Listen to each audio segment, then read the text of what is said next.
session, Maya. But over to you, Teresa.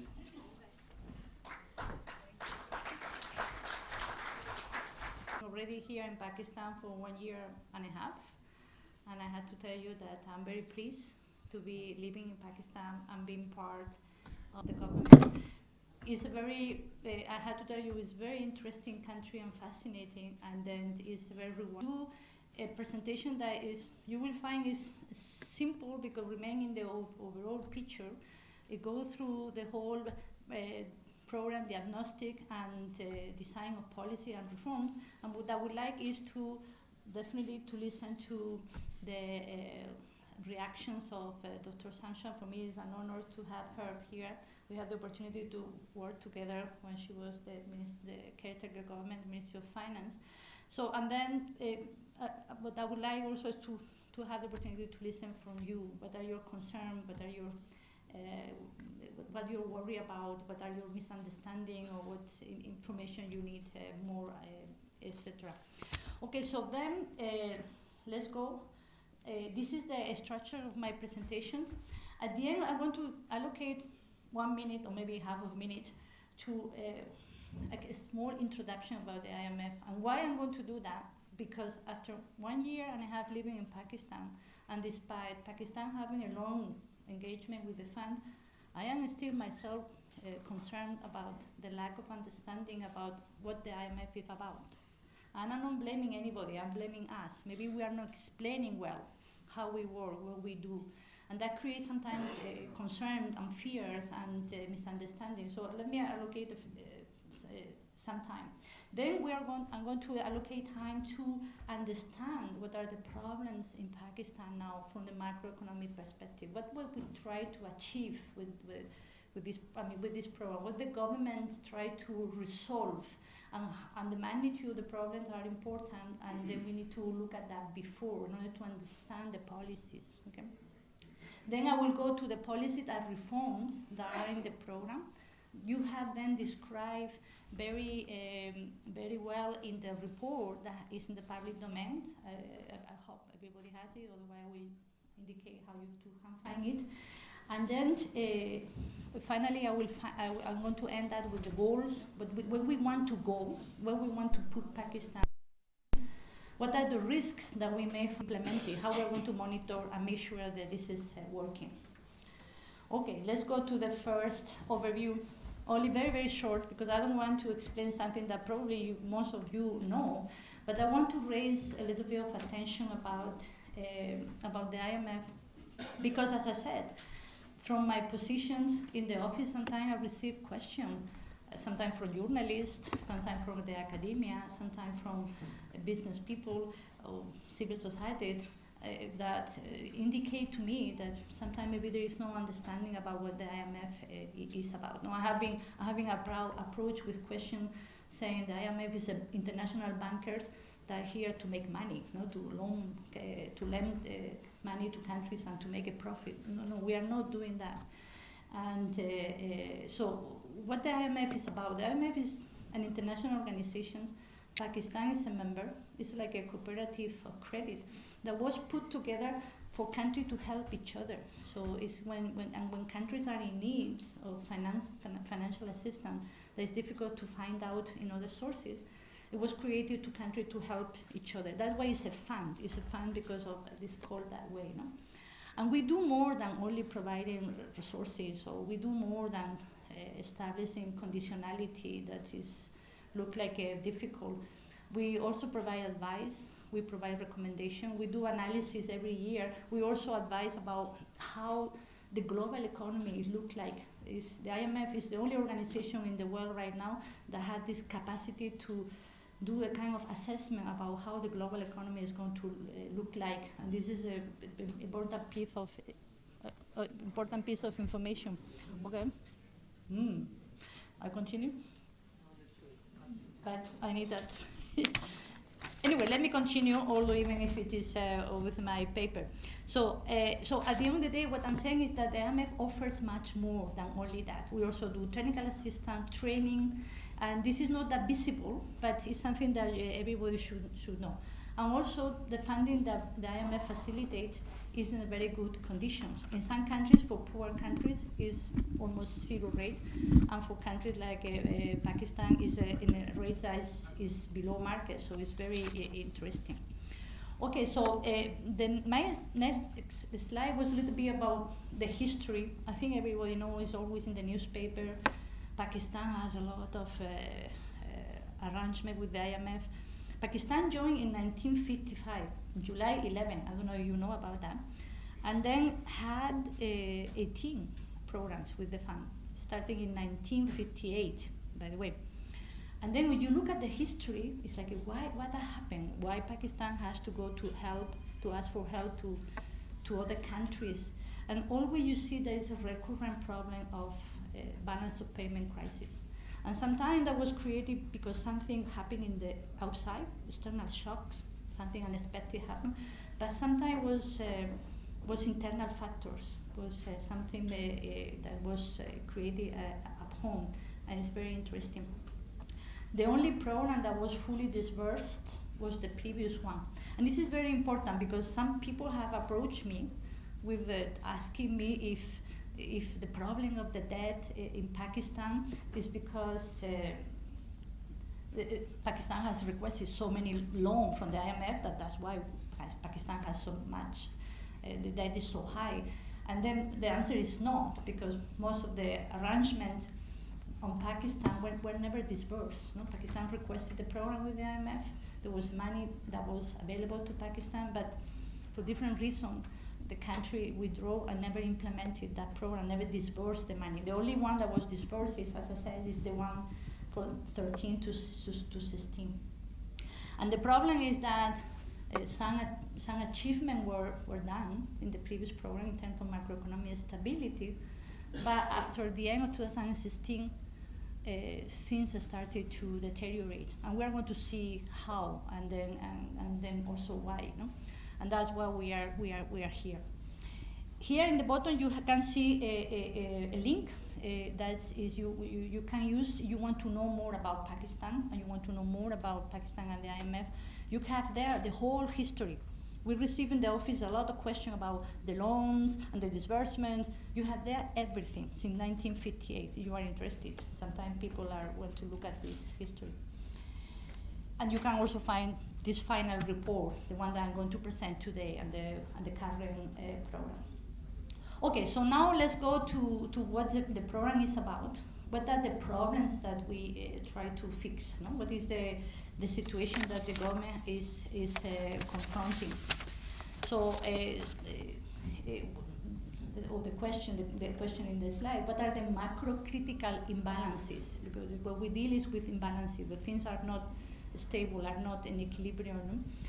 So, and then if you look at the broad picture, what happened since the end of 2016, more or less, you look at the number, is that the fiscal deficit in the budget, no, the difference between revenue and expenditure, it started to increase substantially.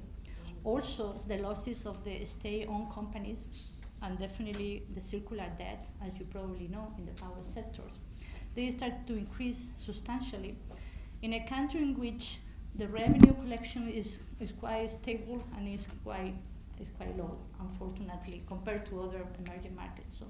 So in a context of low revenue collection, if your deficit is increasing because of different reasons, expenditure, because of the management of state companies, subsidies, etc., then the government has to borrow. That's what happens. So the government has that capacity, they borrow domestically and also internationally. And this is something that has increased the debt level very much. And to a level that is a little bit uncomfortable, close to 80% of GDP. No?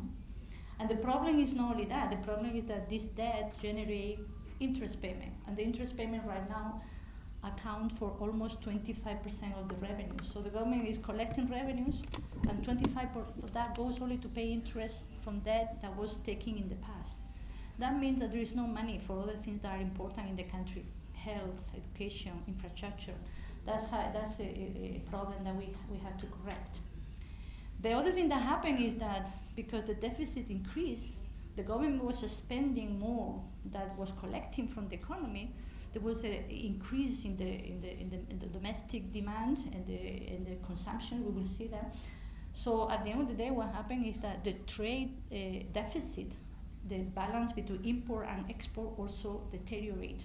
The country started to import too fast, no? And imports are necessary. We don't deny that, no? Because a country needs to import machinery, different type of supplies, or even different type of consumption goods that people appreciate. But when it happens too fast, and then there is no capacity to finance for it, is a problem.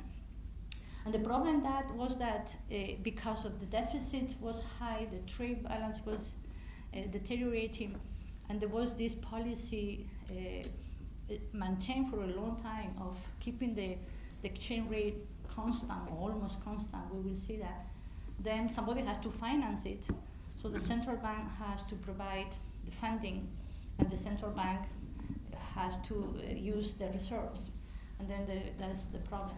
The central bank started to decrease the level of reserve.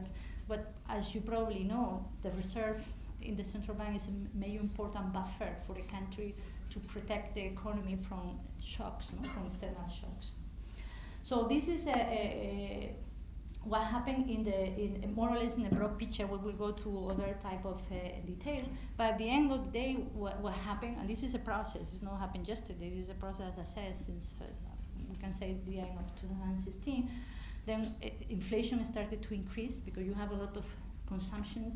The growth was not that bad, actually. No? The economy was growing, but was growing towards consumption activity, so less investment.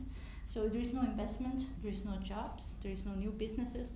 Investment in Pakistan is very low as a percentage of GDP, is around 10-12%, while in other emerging markets it's around 20%.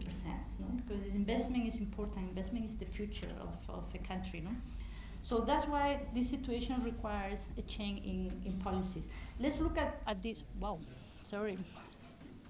It will come back, no problem. Can you hear me? No, I cannot. Yeah, I have to wait.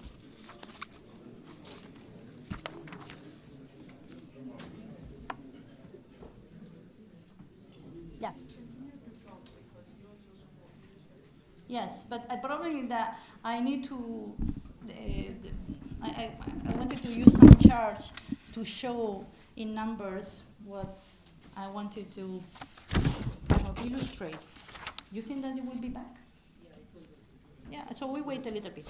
Anyway, so these issues I would like to show them in some charts, and to understand also that it's not only the problem, it's also the magnitude and the trends, but it's also requiring a very careful assessment, and also is connected to the front loaded. That was the question that for Abid Sureli. I mean, why the front loaded? Is because the magnitude of the problem that I have been describing has grown too much and too fast. No? So I think that maybe I have to skip my chart. Maybe I go back to them when we have the presentation back. And then in the meantime, I'm going to explain something that also is important. That is, so many people will ask, so then what happened all of this time? What was the government reaction? No? So if you look at what happened all of this time, you see that the different governments, there were successive governments, in this period that I'm describing, the government takes some step to correct the situation. It's not that it was not completely inactions. As you probably remember, the central bank started to allow the rupee to adjust. No, it was 5% at some point. There was another 5% coming later in the year, and even recently, even more. No, and there was also some monetary tightening, the interest rate increase, and what also is helpful, we will see in terms of rebalancing the equilibrium between rupee and the dollar. And there was also more recently, with the new government, the increases in the power tariff, something that has been postponed for years. And then there was also the increase in the gas tariffs. There was a couple of mini budgets. So there was action that were taking place. However, given the magnitude of the problem, we will see now that the charts they're back, and because all of these actions were not taken in a comprehensive way, like in a strategy in which everything is connected, the problem is that the problem were not solved to the fullest, to its needed. That's why now we're in a situation in which this is what the government is putting together. The government is putting together a package that is, first of all, 3 years, so has a roadmap, provide that kind of certainty about how to go and where we're going, and also is comprehensive. It contains all of the elements all together and then how they are related. No? Okay, let's look at the charts a little bit. I'm not going to spend too much time because I don't want to talk too much. I want you to ask the question. But here we can see some of the issues that I mentioned, and I think it's important to look at a little bit of history in order to understand where we are. Here, for instance, you have the deficits. There is the blue bar is negative, there's minus, and then you can see how it deteriorated to 2013, improved under the previous program, then it started to deteriorate. You see now is close to 8% of GDP. No? This is what happened in the last few years, the deficit deteriorated going down. I'm going to use the pointer, yeah, here, we are here, okay, this time. So because of this happened, then the debt increases because revenues were not increased, as no, so somebody has to pay for that deficit. So what we have here is that the deficit, I make a mistake, sorry. So the deficit, the debt increased substantially, even about the level that is determined by the Fiscal Responsibility and Debt Limitation Act that said that is 60%, that was not fully implemented. So now, as you can see, the debt is around 80% of GDP. Most of it is domestic, the red, and the other part is external.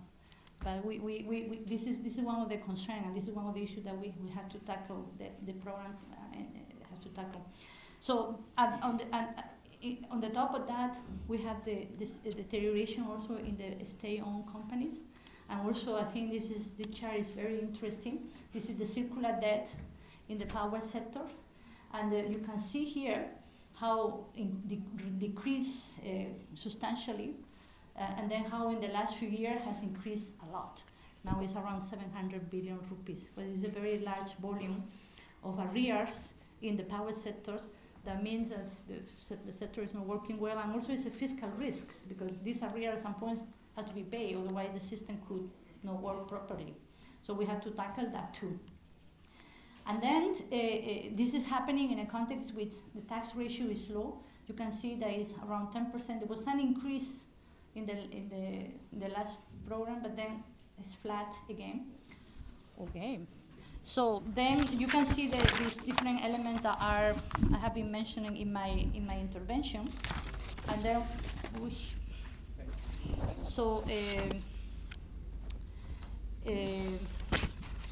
don't know what to do. Shall I wait? Because I wanted to show you a few. Shall I wait? No?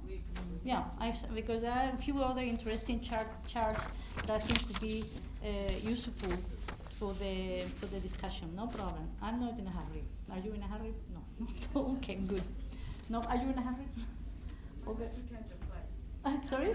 I have to catch a flight. You had to catch a flight. Okay. Okay, so then let me go back to we can go to the chart later. That's not a problem. So I can start maybe presenting a little bit what I mean. The situation is complicated, but it's fixable. No, I mean that's good news. No, and so maybe it's important. If I start to present what the program is about in a very broad picture, and then we can go through question and detail. No, so the program is a 3 years, because these are issues that you cannot fix overnight. Of course, no, you have to have a strategy, policies that are presenting in a sequential way. But if we had to describe this program by the government that we are supporting, there are 3 pillars, very important. There are a lot of nitty-gritty, you read the report, but when you look at that, there are 3 things. One thing is the fiscal consolidation. What I mean fiscal consolidation? The deficit has to go down. The deficit has to go down to a level that is sustainable. And then also for that, the debt level, the public debt level will also go down to around 60%. That is the level that we believe could be manageable for a country like Pakistan, like in other emerging markets.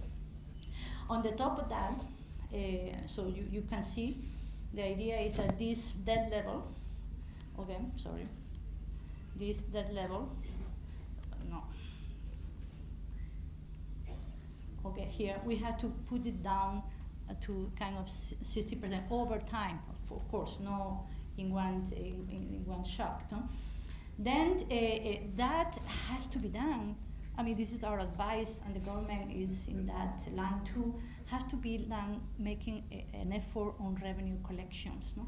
And then why? Why has to be revenue-based? It has to be revenue-based because you look at the level of expenditure in Pakistan, is relatively low. I mean, the provision of public services like health, education is very low. Education is 1% of GDP. Health is less than 2% of GDP. This is not enough to provide the services that population needs. In other emerging markets, other countries similar to Pakistan, this is around 4% of GDP. No? So the country needs to build good public services. Infrastructure also is important. We cannot cut infrastructure has to continue. So the effort has to come from the revenue side. And the revenue side, to catch up to something that is, for instance, you can see in this chart is a little bit small, but you can see that the tax revenue, where is this one, no? In Pakistan is around 10%, 10, 12, hovering depending on the year. In other emerging markets it's around 15 or 16, in countries in the region around. No? So there's room to improve that. And that has to be done also in a way that those that are not paying taxes right now, those sectors or individuals, because they have exemptions, because they have special treatment, because they have some kind of benefit, that has to be removed. So the effort has to come from those that are not in tax net. So the base needs to be expanded. No?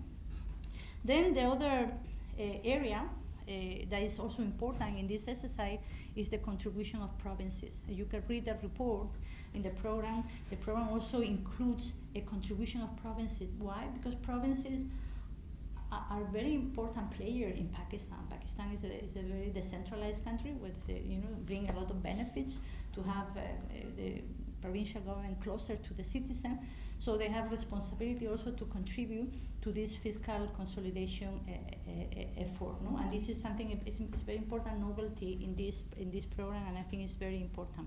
And it's something that Pakistan should maintain for the future. It's not because of this concrete program. Coordination between different provinces and the federation is something that is good in any case. No? Then the other pillar, now I was talking about the pillar, but I will also rely on the chart.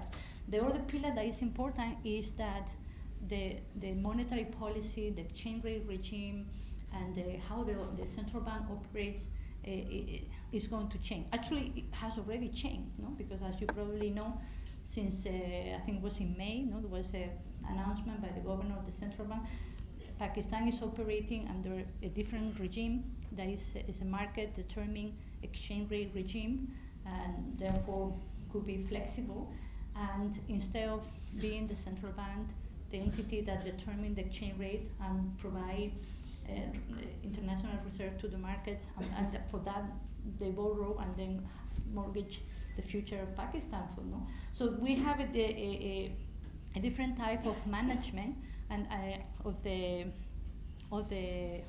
whole monetary policy and apparatus, I would say, of the central bank that is going to be much more helpful in providing the right signaling of prices and the development of the financial markets.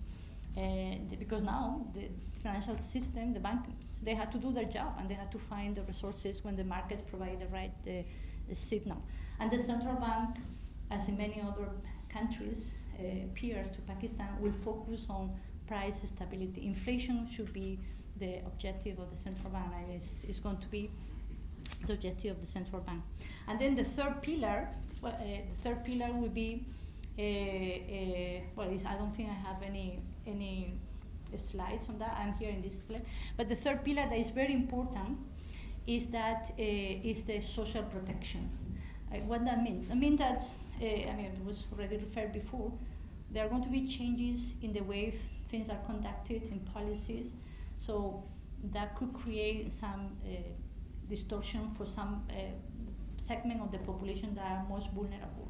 So for that, the budget in this year in particular, but down the road during the program, will find fiscal space to make sure that social spending and especially safety nets is there. For instance, you look at the budget now this year, the budget allocation for the beneficiary income support program has been increased almost 80%. There are also room for other new programs that have been put in place by the government. So there is important elements there to support right now, and then down the road during the program that will be calibrated, and there is need for more. We will find fiscal space to do that. Okay. So these are in terms of the policy, and I'm sure you have a lot of questions, and I would like to hear from you later. What is the nitty-gritty behind? We can go through that. But on the top of policies, we also see that the program includes a lot of reforms. What I mean reforms? Reforms more like actions, changing rules, changing institutions, changing the way things are conducted in a way that whatever gain we get is preserved, and then things are not reversed easily, by different governments or by different circumstances.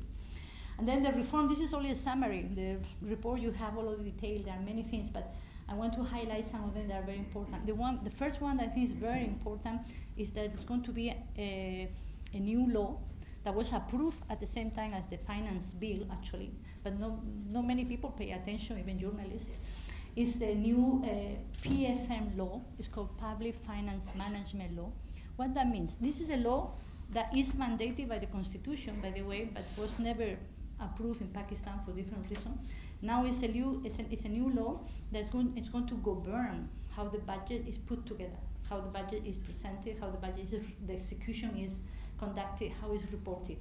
So that implies more transparency, that implies more fiscal discipline, better management. I'm sure you have been hearing about this treasury single account that's going to be implemented. Probably it's difficult to understand, but that means a more joint management of the resources of the government. So opportunity to save money and to have a better fiscal performance. This is very important. Then we are also another element is to strengthen the central bank. The central bank also continue waiting. We have to take action quickly. So these are two items why the front loading of policies is very important. Then the other thing that is very important in this program is provinces to work together and make sure that the fiscal strategy of putting the debt in a downward path is going to happen. That's very important. It's to happen and can be monitored and can be introduce corrective measures. The social spending component also I think is very important to make sure that protection for the most vulnerable is there. साहब इन्होंने मुझे बहुत कम notice दिया था आने के लिए, literally less than 40 hours. So I have not had a chance to really look at what is demanded from this group. But what is exciting is that we have Shabbar Zaidi here, who will cover what I will not cover, and in a more comprehensive manner. One thing at the outset, let me say that I think Teresa has done a fantastic job of giving a comprehensive overview of the fund program, जो हम सब के लिए बहुत ही useful है, because you really need to see what lies behind this framework. Shabbar is going to, I'm sure, talk a lot about the revenue and the tax elements, so I will not enter into that debate because he's definitely got better command on it. So with this preface, let me first of all, actually मुझे वो copy चाहिए थी, उसमें मैं number रखे थे. Let me mention 3 big ticket things to you. I have been working in a number of countries while I was never an employer of IMF, but I've been associated with multilateral business. So whenever a country is going through economic, financial or other crisis, obviously they resort to IMF and the World Bank and Asian Development Bank, so combination of the Asian. So that's what's happening to Pakistan, and I think while there may be cause for panic in the sense कि हमने crisis को बहुत लंबे अरसे के लिए पाला है और ownership नहीं ली है, we haven't really bought into stabilization in an effective manner, but it's always, as we say, it's never too late. We should buy that stabilization is very critical for growth of Pakistan. That's my first and the last message. I have suffered during my term as a governor when people don't believe in stabilization, then they come up with distorted views. Okay, what's happening in Pakistan? First of all, we are a country that has been consuming more than what we have been producing. We have been consuming more than what we have been investing. तो ये जो crisis जो manifest करता है, ये इसलिए करता है जब when your investment level or consumption level is higher than your savings in being generated. And Pakistan for quite some time is a low saving country. There are countries that have had a saving rate of 30%. So they have more room for maneuverability in terms of charging and recharging their growth. तो एक तो investment GDP and saving GDP का जो gap है, that has been widening. So अगर इस तरह जा रही है investment, तो saving यहाँ पे है और हमारी investment यूँ जा रही है. And there are periods where this gap starts to grow. That's because we are trying to grow at a faster rate than our real capacity on saving side is. Or consumption, though, we are always very strong on consuming things. So that hurts us at the end of the day. So let me give you just two figures. One is investment. In fiscal year 18, investment was about 16.7% of GDP. और अब हम उसको कोशिश की हमने 19 में to bring it down a bit. It's around 15.4 and 15.8% of GDP.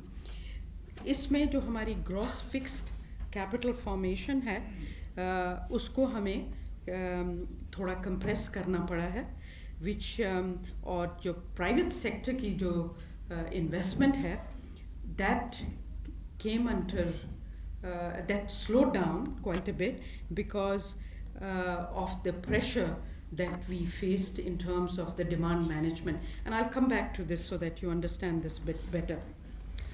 So, एक तो investment GDP minus saving GDP का जो ratio है, उसको हमें watch करना चाहिए.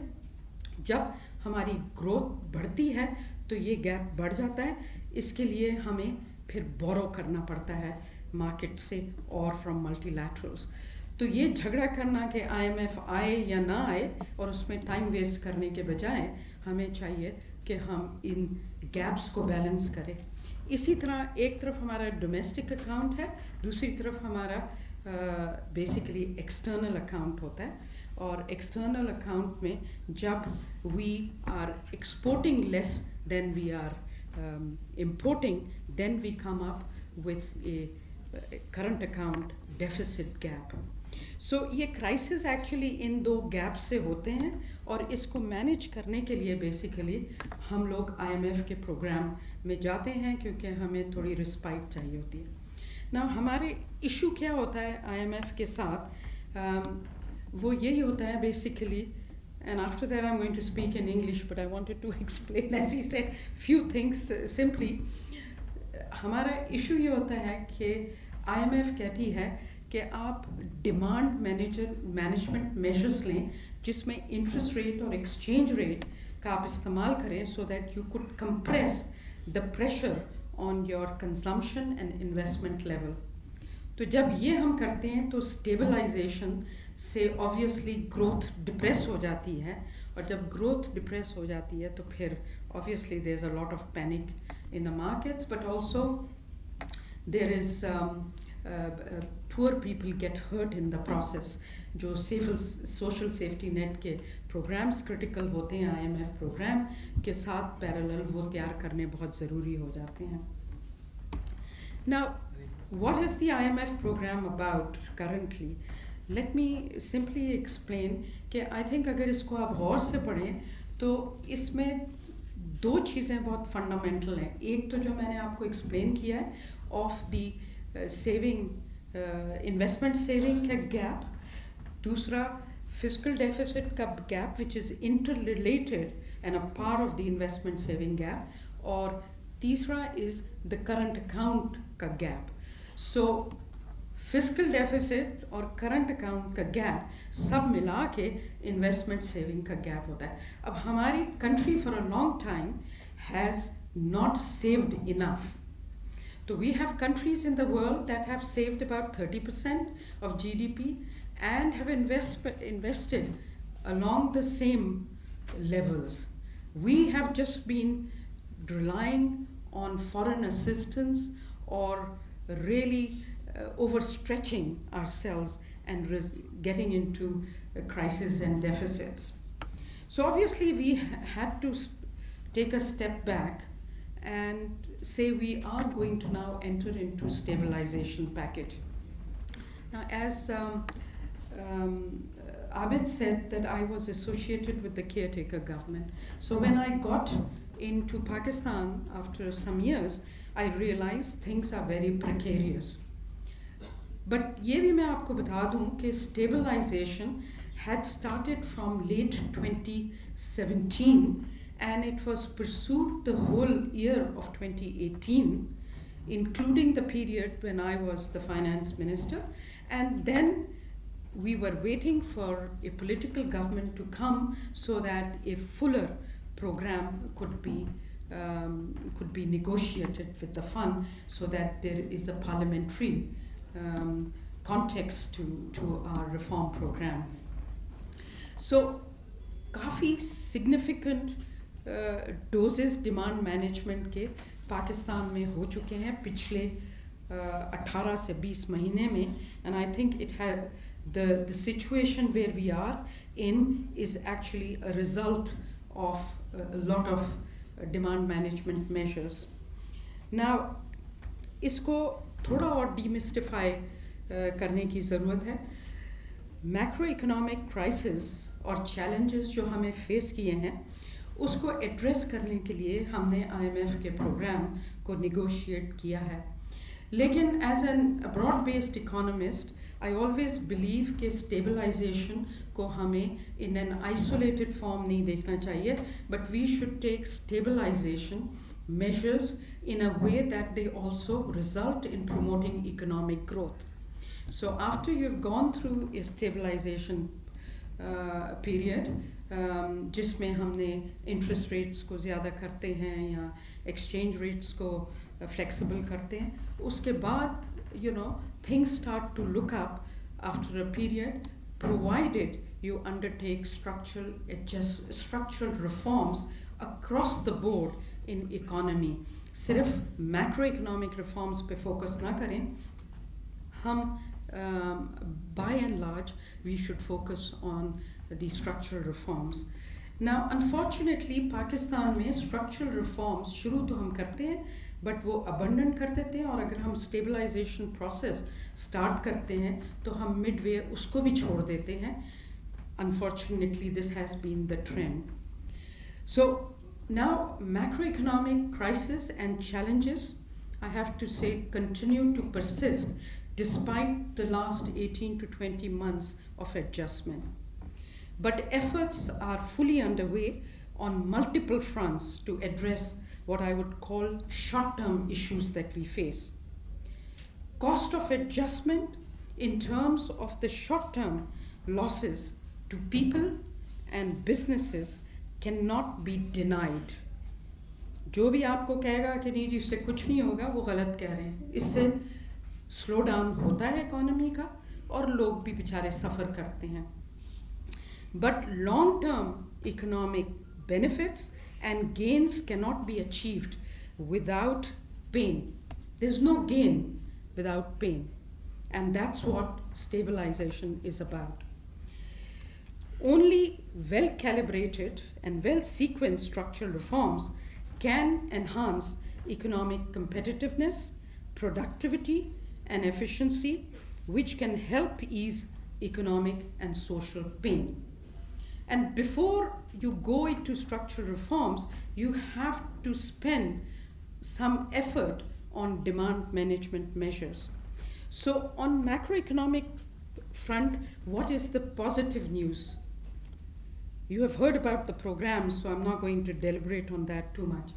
First, हमारे पास new inflows of 10 billion have arrived in fiscal year 19, including a 1 billion inflow from IMF program and remaining from deposit placements from our development partners.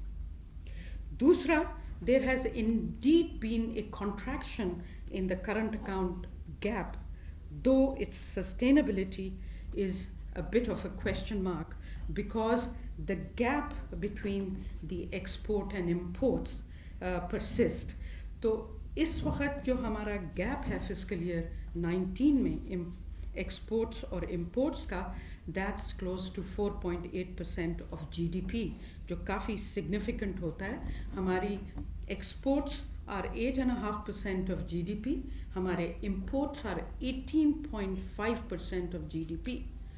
इसका मतलब है कि अभी हमने we haven't nipped into but this current account deficit as yet, हालांकि हमारी current account deficit has shrunk. So continued uptick in inflation is there. In fact, it's going up. All indicators above targets with CPI averaging at 6.8% in the first 9 months of fiscal year in 19. जो हमारा provisional data है of GDP growth in fiscal year 19 indicates that growth is ranging around 3.3% or half of the original projections of 6.6. तो अगर हम 3.3% पे grow कर रहे हैं relative to our forecast of 6 point whatever percent of जिससे हमें grow करना था, इसका मतलब हमारे revenues भी hit हो जाएंगे, हमारी growth slow down हुई तो हमारी per capita भी वो होगी, हमारी poverty भी grow करेगी. And ये जो growth है 3.3% is 2.5% lower than 2018 का figure. इसके साथ we have a deceleration in private investment which is actually quite sizable, और हमारी जो quality है public expenditure की, it leaves much to be desired. So what have been triggering these mixed trends, some positive and some not so positive news? एक तो we have bought into demand management measures. First, और आबिद ने कहा था I should talk about the interest rates. हम लोग हमेशा interest rates को nominal terms में लेते हैं, और मेरा हमेशा अपनी public और companies से एक इख्तिलाफ होता था कि we should not be looking at nominal interest rate but looking at real interest rates.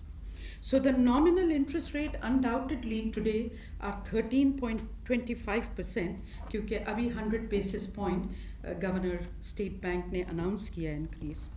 So that means we are undoubtedly double the levels in 2017 जहाँ पे हम शायद 6-7% हमारे interest rate होते थे, अब हम 13.25% पे होते हैं.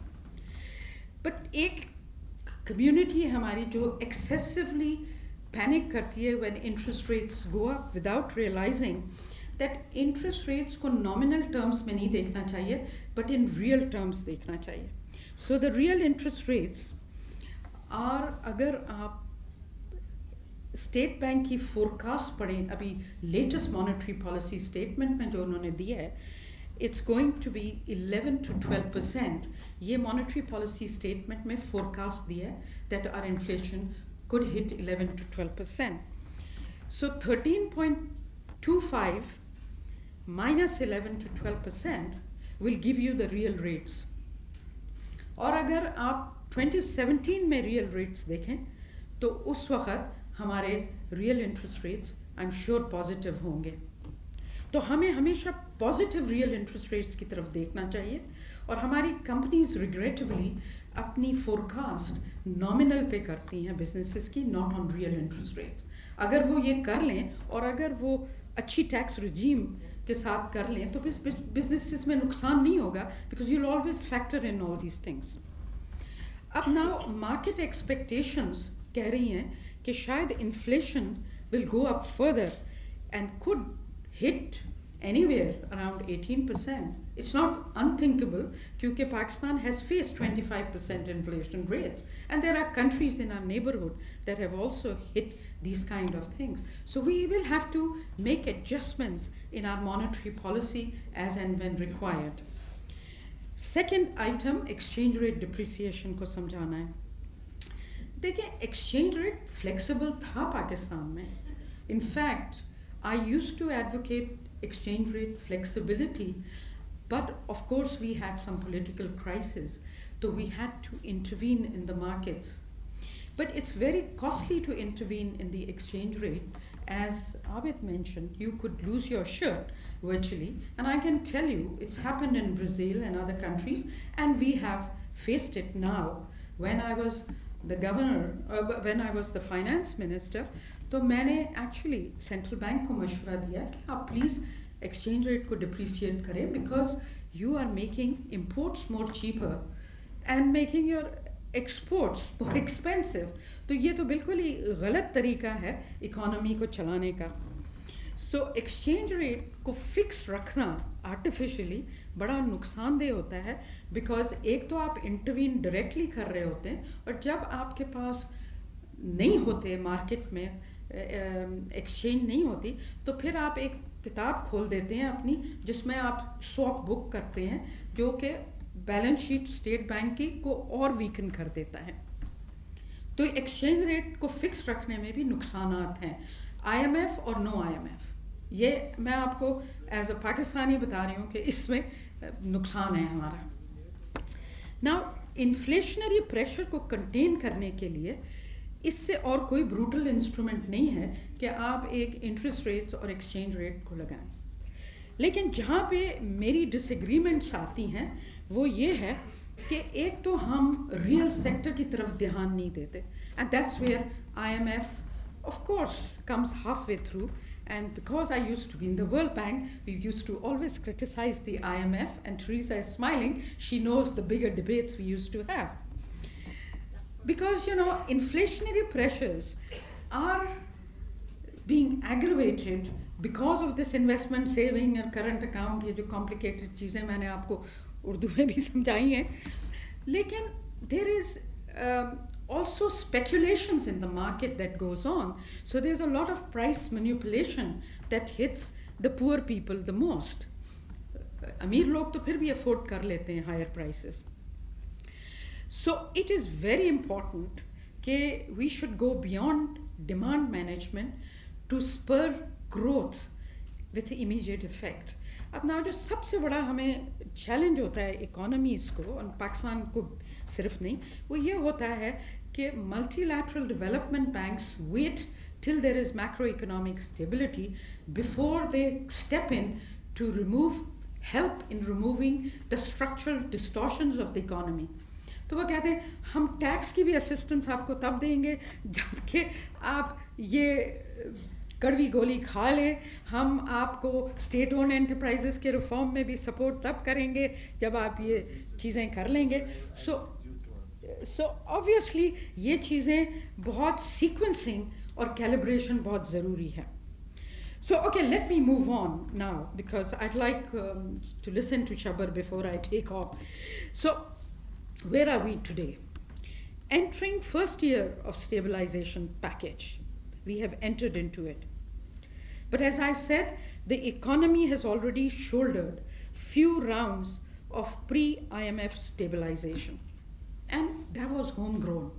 ठीक है, consultation चल रही थी IMF के साथ, लेकिन they had no writ over us because they were not giving us the money. We were in post-program monitoring or whatever it may be called.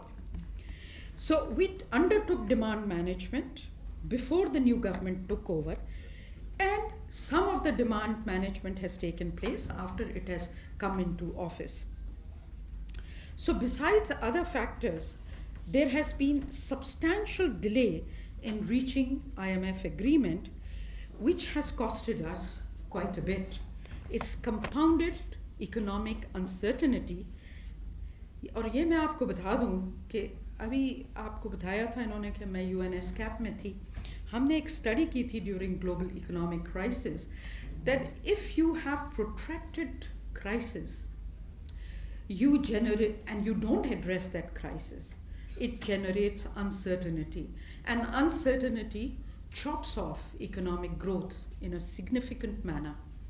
And there is empirical evidence that we had provided to our member states. Now, होता ये है कि economic uncertainty इसलिए भी compound हो जाती है because हम delay कर देते हैं rationalization को, और जो impending structural inefficiencies को address करने के लिए हमें measures करने होते हैं उनको भी हम delay कर देते हैं. इसलिए the economy moves on distorted signaling system and incentive regimes. और इस वक्त पाकिस्तान में एक इकोनॉमिक सर्वे हुआ है जो IBA और स्टेट बैंक ने मिलके किया है, इट्स बिजनेस कॉन्फिडेंस सर्वे, और उसमें ये एलिमेंट की कॉन्फर्मेशन भी आई है. I'm sitting in Karachi where bulk of the businesses are there. The investor confidence has gradually eroded quite significantly. और बेहतर ये होता है कि आप सारे measures लेके एक market को बता दें कि ये price regime है आपकी और इस पे आपने operate करना है. जितना जल्दी आप करेंगे उतना फ़ायदा होगा. Now, few comments are in order.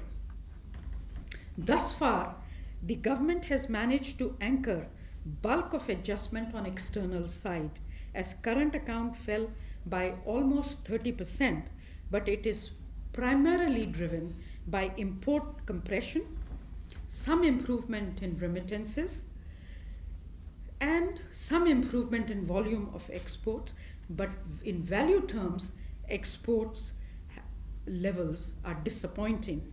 So is this compression of current accounts sustainable? No. Unless you push for export growth, it will be very difficult to achieve this. This is not a criticism on anybody, but this is a fact of matter of economics, how economics works. Or investor confidence बढ़ाना and making sure export regimes are being supported in an effective manner is quite critical. Second point, reserve build-up. So we are all rushing to build up, to get money. We get money from here, we get money from here. So reserve build-up is, of course, undermined also by the external debt, which is being accumulated, and FX requirements. And a lot of this is short-term, and some of it is adding to the short-term maturity, जो कि हमारी already काफ़ी skewed है. Of course, interest rates are decent because whether it's bilateral or it's fund, it's definitely competitive resources. As of 12th July 2019, State Bank FX Reserve, despite 10 billion inflows, remains 8 billion, which is 8 billion, which is where remains 8 billion, sorry, let me repeat it. State Bank FX reserves, despite 10 billion inflows, remains 8 billion at the end of, which is lower than what it was at the end of June 2018, which is where I signed off.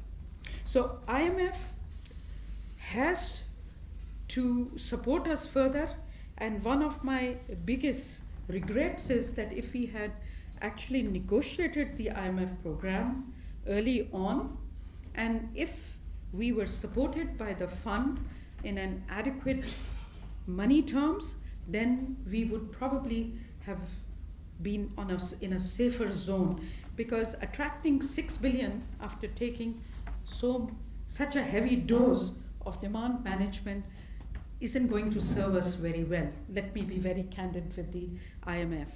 If I was negotiating, I would have sought for a larger amount of the fund for the same price of conditionalities. Okay, now the last point, fiscal side of adjustment. As an old-time governor of central bank, I have always complained to the IMF that they focus too much on the monetary side. They don't focus as much on the fiscal side. So I'm glad, but fiscal side adjustment lags external adjustment as of now. But if you look at the features of the program, this time there are some interesting features on the fiscal policy, which Teresa has already talked about, so I'm not going to repeat those. But what is regrettable is that the fiscal deficit has shot up to over 7.3% of GDP. So the level of effort on the current account, external current account, is better than the level of effort on the fiscal side. And this has been achieved despite amnesty scheme, not this one, but the previous one, and despite compression and cutback on the public investment. So I think this is quite serious in my view, although there will be corrective actions that would be taken on the fiscal deficit side. So the last few words, my concern also is that we haven't really got probably the right base year, because the base year has moved while we have been negotiating the fund program, because some of the numbers that we have talked about, some are preliminary and some will be further adjusted. But whenever fund program does its quarterly review, it will be looking at the base.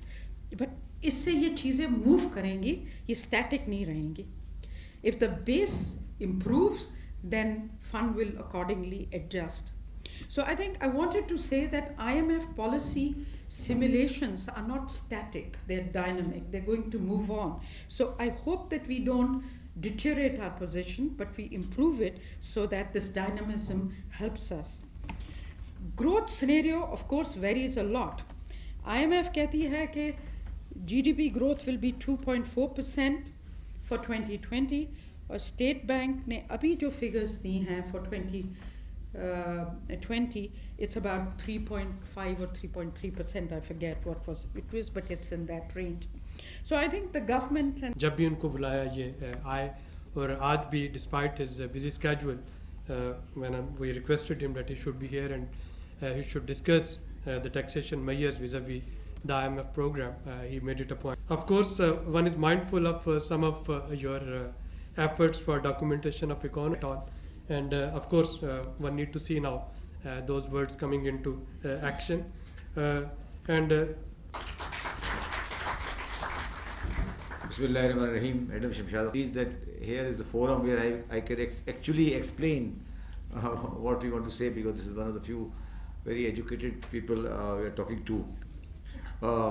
And it will be easier for us to explain what is our inner mind, and I will limit myself to taxation aspect, where we are standing, what is our plan, how IMF is assisting us, what are the cohesion between the two bodies and two institutions, Government of Pakistan and IMF.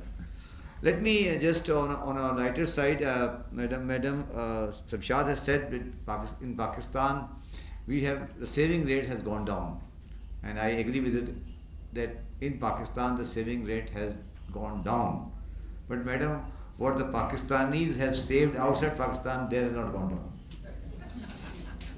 And you know, and because I am saying it, because I all my life I have been an accountant, you have been dealing with me, and I can vouch how much we have saved, and I support legally within the norms of the law. within the norms of Pakistan legislations outside Pakistan. And so that's a very tragic part of it, and that's not my subject here, and that is one of the reasons why we are facing the situation like this. The second reason is also, you said a very interesting remark, and I also go by that the business confidence level has eroded and is going down. I was talking to the Karachi Overseas Chamber of Commerce. Overseas Chambers of Commerce, Karachi. They said to me a very interesting thing. And it's a thing to listen and to think, to ponder about, that what's the problem in Pakistan is.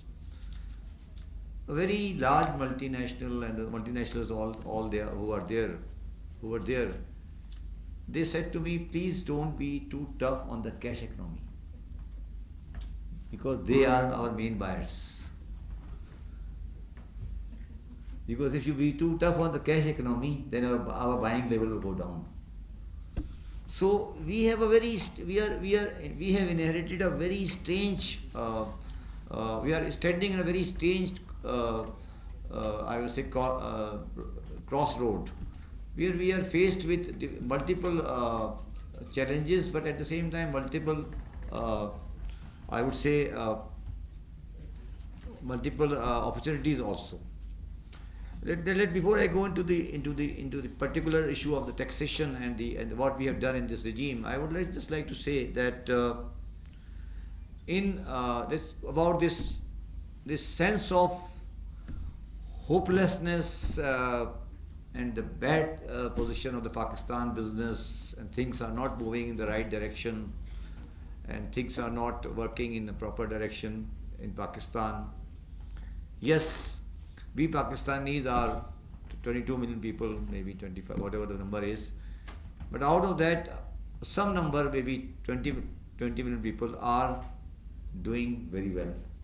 And I was just reading the report of the consumerism in Pakistan made by A.C. Nelson. And I was just related to another real fact. When I joined A.F. Ferguson and Company as a senior partner in 2014, we decided that we should study that whether our clients are making money, or whether clients are not making money, whether there is profitability in our client's business, or there is not profitability in our client's business, and what should be our strategy to run our firm, PricewaterhouseCoopers or Ferguson in Pakistan at that time. And it was shocking to us that we realized that all of our clients were making a profit per year increase of 25%. All of them. And we had banks where the chief executive salary was 25 million rupees per annum, 250 million rupees per annum. So the unfortunate part is that Pakistan is good for some people and Pakistan is good for some people, bad for some people. It's very good for some people. But we have to try to make it good for everyone, every Pakistani. That should be our aim, which we have not achieved. The second very important thing which I want to convey, and which I have seen, that I have been the student of economics, being professionally an accountant. This story of what I always call premature deindustrialization of Pakistan, and converting Pakistan into almost a trading state, it started in 1992. In 1990, we started a very good program of deregulation in 1990. That's a good program. We should deregulate things. We should deregulate banks. We should deregulate all this, right? And everything was done in a right intention, I would say. But if you go deep down into that, the results of that, how it was managed, that Pakistan became a trading state rather than a semi-manufacturing state. We are importing mineral water, we are importing chocolates, we are importing shoes, we are importing everything, and our industries are going down. Our employment level is going down. So so when we sit down and decide that what is the position of the Pakistan economy as a whole, just from 1992 to 2018, we were running in a paradigm where we ended up in June 30th, 2018 with the import of $61 billion and export of $20 million only. This was the reality, ground reality on 30th June 2018. And no country can survive with this kind of paradigm. And we were very happy, as a tax collector, we were very happy. We were collecting all taxes at import stage. Very happy. We were all collecting at the import stage. By bulk of the taxes are collected at the import stage. In reality, at time we collect around 40% of our taxes at the import stage. Although it's not a tax collection, but we collect all our taxes at import stage. So we are being actually running like a trading state. And my personal view is that our country of 220 million people cannot run as a trading state, and this policy which we adopted was not a very, in my personal view, was not a very right policy. We have never thought about the import substitution. If I examine my FTAs with some of the countries, they are very, very dangerous. They are not very favorable to Pakistan own industry. So we ended up in this thing. That was the other side of the picture. Then we coincided two things with that. One thing which we coincided with from 1992, 1990s, that was called presumptive tax regime. Means whatever is considered as import stage is final tax liability. Whatever is deducted at the supplies, final tax liability. Whatever is deducted at the rent is final tax liability. So you actually divorce the economy taxation from the economy, actually, technically speaking. The economy, the real income was never taxed. We actually mandated that the real income is not taxed in Pakistan. So it actually, if you look at the deep down into the history of Pakistan, and I would like institute like SPTI to actually study that what is the actual incidence of direct and indirect taxation in Pakistan. Real direct and indirect taxation in Pakistan, and you will find that the real direct taxation in Pakistan is very, very less. It is all indirect taxes. And then we made another very interesting thing. That we said that whatever you bring in Pakistan to improve remittances, no question will be asked. And then we added another thing on that, no question will be asked, and we opened the exchange companies and Hawala and Hundi in a manner that you start rolling the money like this. And we can show you and discuss with you how those three regimes actually crippled everything we are facing now. Then multiplied by that, we have a very strange, I would say very strange and very open-ended transit agreement with Afghanistan. Notwithstanding the war, we have a very, I would say, easy system of transit trade with Afghanistan. So it becomes very difficult for me, for anyone in the FBR, anyone in the FBR, to actually control the abuse of the Afghan transit trade as to the Pakistan market is concerned. So all these things ended up, and obviously the inefficiencies in our government, that's another part of it. We ended up in a culture that the real income taxation, the real taxation became almost an exception. And I will just share you some of the figures, and you will be shocked to listen that figures. That the real taxation become not a norm, is an exception in this country. whenever not now, but whenever this year budget of 2019, this is the first budget technically speaking of this government. When this will be analysed and maybe not sending the revenue collection, inshallah we will make it as best as possible.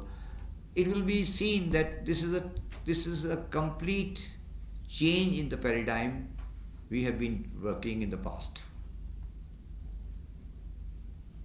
And I am very pleased to announce you that the government is totally, the government and IMF and the executives are all on the one page on certain matters. We are completely on one page. We are on one page on one primary method, primary concern that the real income has to be taxed. There's no second view on that. We are all on this one page that we should promote documentation of the economy, and we should not let the documentation of economy be, the concept of documentation of economy be compromised on lame excuses of harassment and things like that, and the officer is very bad, and so I would not register a thing like that. I will explain that this is not unreal, it's a reality, but we will not compromise on that. And I will just take a few minutes on those two things. For example, in this budget, we have provided a very small, all of us Pakistanis, you are all Pakistanis, we have all been saying and advocating strongly that the CNIC should be NTN. Now we have just put in one small condition about CNIC, and the whole country is against CNIC. So this you can understand the psyche of this country. That we have made a very, very small correction that if you buy more than 50,000 rupees, then you please give you CNIC, and the whole country say we are at hold, we will not give you CNIC. You know, this shows this is the mindset of not the common Pakistani. It is the mindset of the people who have lived too long in a tax-free environment. Now it's getting very difficult for them to come into the rope. If I am you and we were analyzing what is the resistance against the CNIC. If I buy 50,000 rupees plus and somebody asks me what is your CNIC, what is my problem? My problem is very simple, because I don't have the source of income. Because somebody will ask me from where you got this money, and if I go to CNIC, he will go back and identify me. So the problem is very genuine. Somebody has excuse me, their education level is very low, and this, and I said to them, all of them, and I think the Prime Minister also said that even in Pakistan, fakir ke paas bhi CNIT hai. CNIC to fakir ke paas bhi hai. So what is the resistance against this CNIC? That when you buy a 50,000 plus, in India it is called TIN, tax identification number. In America, your social security number, and things like that. It's a common thing. But you know, you can see the resistance and the hartals and this and that against the CNIC. So this shows the mentality of the people here is that, and we know who are those sectors who are under this mentality. The second thing we have done is that in Pakistan we used to say that this sector is export oriented and this sector should not be taxed. For example, textile. We agree export should not be taxed. We agree with this. There is no second view on that. But local textile should be taxed. And you know, when we start discussing that the local textile should be taxed, then you can imagine what is happening in what kind of the pressure we have faced for the last 15 days. Now today is 19th of July. But let me show you, notwithstanding what the IMF conditionalities are, we as a government and the Prime Minister and we are very clear that IMF, no IMF and whatever it is, but we as a country agree what they are saying. Their prescription and our conclusion are not different. Are not different. We are on the same page. That local export industry should be taxed.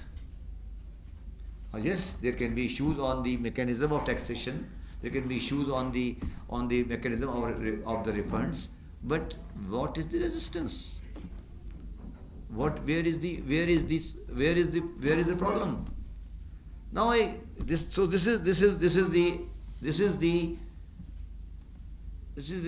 is what I want, that and I thank the masses of Pakistan, I would say, and I would thank the general educated people of Pakistan that they withstood with us, and in the 19 days we have subsided the pressure we were facing since the budget has been announced.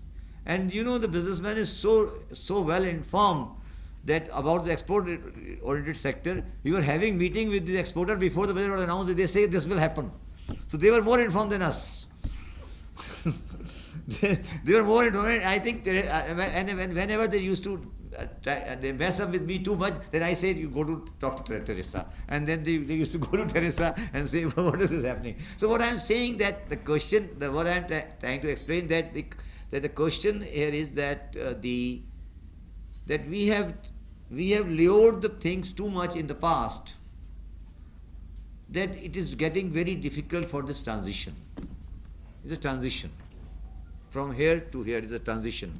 I was yesterday, I went to buy a book in a shopping center, and the gatekeeper said, "Sir, I am very happy you are against the people who are making money and not paying taxes." The fortunate part is that in the last 19 days, would you believe that I had meetings with 13, 14 delegation every day, and 3 to 5 delegation of 15 people are sitting in our office that do away with this, do away with this, do away with this, do away with this, because they are not ready. They are not ready with the system. But the question is not the question of the two economists have already dealt with you. It is not the question of program and another matter. It is a question of the survival of the country. Because I look at taxation. I look at taxation as the only way of the equitable distribution of wealth. I look at taxation not as a taxation measure. As in a society, the only way to have an equitable distribution of wealth is taxation. It is not money for the government. Money for the government is the second part of it. How you can create an equitable society unless you have an equitable distribution by way of taxes. This is the only way. And people don't understand taxes in Pakistan in general sense in this manner. They say there can never be a civilized society unless you have an equitable distribution of wealth. And equitable distribution of wealth can only be done when you have a reasonable taxation basis in a modern society. There is no other way. आप ज़कात दे दें और उशुर दे दें, ये कर दें, वो कर दें, सदका दे दें, ये सब लोगों को बेवकूफ़ बनाने की बातें हैं. The simple logic is that is a separate thing. That's a wealth tax. But the equitable distribution of wealth can only become when you have an equitable distribution a reasonable distribution of tax. Otherwise, there's no way. There will be concentration of wealth in one hand, but the creation of wealth is not a bad thing. Distribution of wealth, creation of wealth is different from the distribution of wealth. They are two different things. We have concentrated on one thing and left the other thing. Now coming back to the ground reality, let me give you some ground reality. Then you will understand what is the position of Pakistan taxation at the moment, and why I feel I'm hopeful that we will do something. Under the Pakistan taxation law, there is a provision which is called 181AA. It says that all the industrial and commercial connection will not be given unless the person who is provided the connection is on active taxpayer list. At the moment, at present today, There are 3,41,000 industrial connections and there are 31 lakh commercial connections. And on the industrial side, 3,41,000 industrial connections means there are 3,41,000 industries, and at the moment there are only effectively 19,000 sale tax resistants.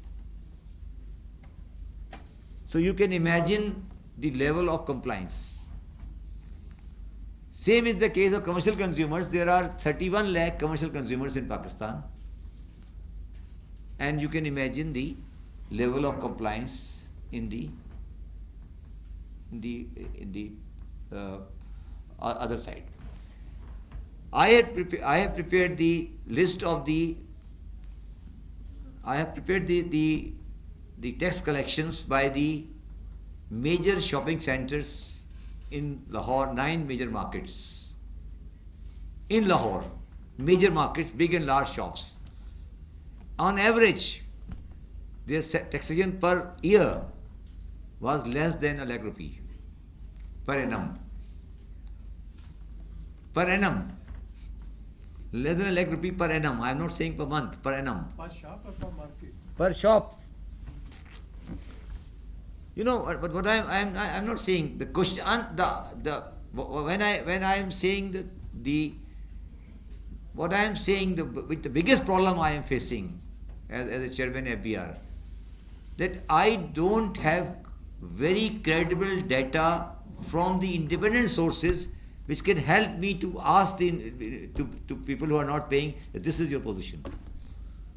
They challenge me and they say your people are harass me and this, they do this and this. They give all kind of excuses. But unfortunately, we have not done the real groundwork on the data in taxation in Pakistan. That what is the ground reality of the taxation in Pakistan. For example, let me give you another example. That in Pakistan there is a law that every company which is registered in the company law should file tax return, whether there is a loss or no loss, or no income. There are 1 lakh companies registered in Pakistan. Companies, not individuals. There are 1 lakh companies in Pakistan, only 60,000 file returns. 40,000 are either defunct or not there, but they don't file returns. Let me give you another example. Under the Pakistan law, there is a requirement, and maybe some of you also may not be compliant, that the Pakistan law requires that everybody who has got a 500 square yard house or 1000 cc car, whether there is an income or not, he has to file the return of income. And none of that provision has ever been complied with. So the question here is not the law. We have so many laws, and we have so many provisions of laws. The question here is, and neither is the question of harassment. The question is that this was never our topic. The taxation at a broad-based level has never been a subject of the Pakistan society in general. Notwithstanding the economics, the macroeconomic issues which I am not competent to disturb, but at the moment I am only concentrating on the very basic ground realities of taxation, and that is my job actually, to get the money from the taxes from the right sources, the right places. But if you go to the deep down into the system, then you realize this culture has not brought in. And let me give you another fact, that there are something like 5 or 6 lakh government employees. There is a withholding on government employees and the taxes are paid. But a lot of them don't file returns. Something like 50-60% they don't file returns. So the question is nothing to do with the law, nothing to do with the policy, nothing to do. It's actually a culture we have developed, and I reiterate. When we go back in the pre-90 days or pre-70 days, you find that the authorities and the government had resources and the information and the basis to bring the real income taxation net. In the last 40 years, I don't know whether intentionally or unintentionally, we have destroyed the system of documentation. And once you will have no documentation, there will be no taxation. So it's a very, very uphill task to bring that kind of mentality back from that position to this position and bring the taxation into the system. In the people's mind, the taxation has to be taxation. As far as the budget is concerned, the easiest approach for us would have been to increase the sale tax from 17 to 18. हमारे लिए आसान तरीका था 17 से 18 कर देते, 18 से 19 कर देते. We have not done it because we don't want to. We want to decrease. We want to reduce the taxation incidence. Whenever you will have a space, we want to increase the number of the people who are in the system in the tax rate. And I would just share you one of the, I would say, joke or one of the anecdote which I had in the morning. I was talking to a person, my commissioner in my jurisdiction. He said, "Sir, there are 100 factories in that area and only 10 are registered, and my commissioner is doing a very good job." And they said, "What is a good job?" He said, "There are 100 factories making fans and the 90 are unregistered and the commissioner is working very hard." And so where are the 90 factories who are not registered? The question here is that the basis of taxation is not as we conceive, so in this process the potential, I always say, the potential of the taxation collection in Pakistan in my view, without disturbing too much about the Pakistan economy is too high. But the capacity to catch that is actually a questionable subject, and we are working on that. The third approach we have adopted, we are adopting in this budget, which will be ultimately be known to the public. It may not is not known to the public at this point of time.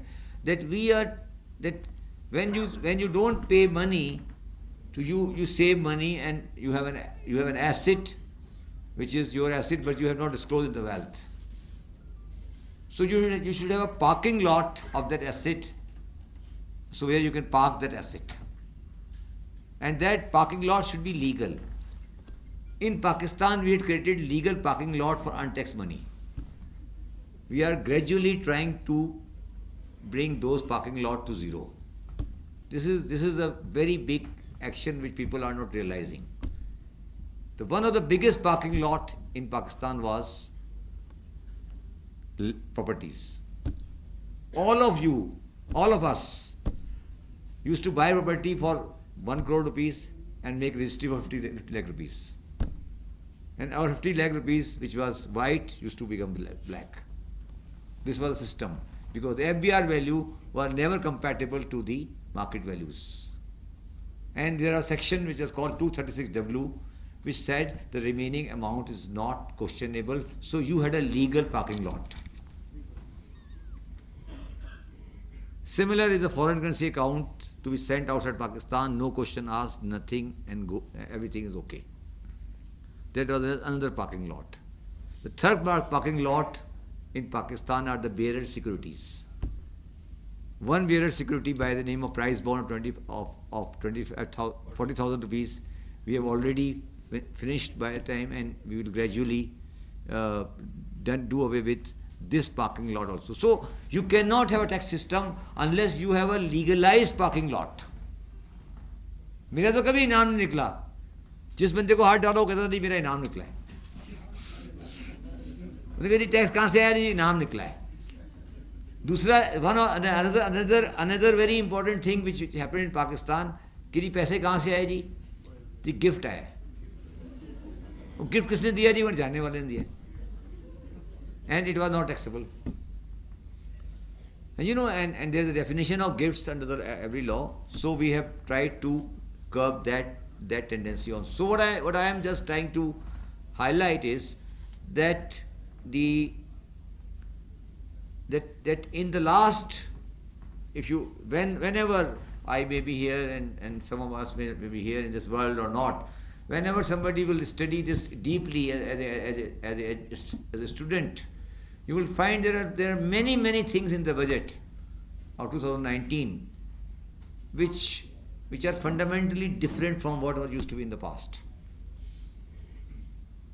and which will, in my view, change the course of history of Pakistan in the economic side. And I would give credit to the government of Imran Khan that they have taken a position on that.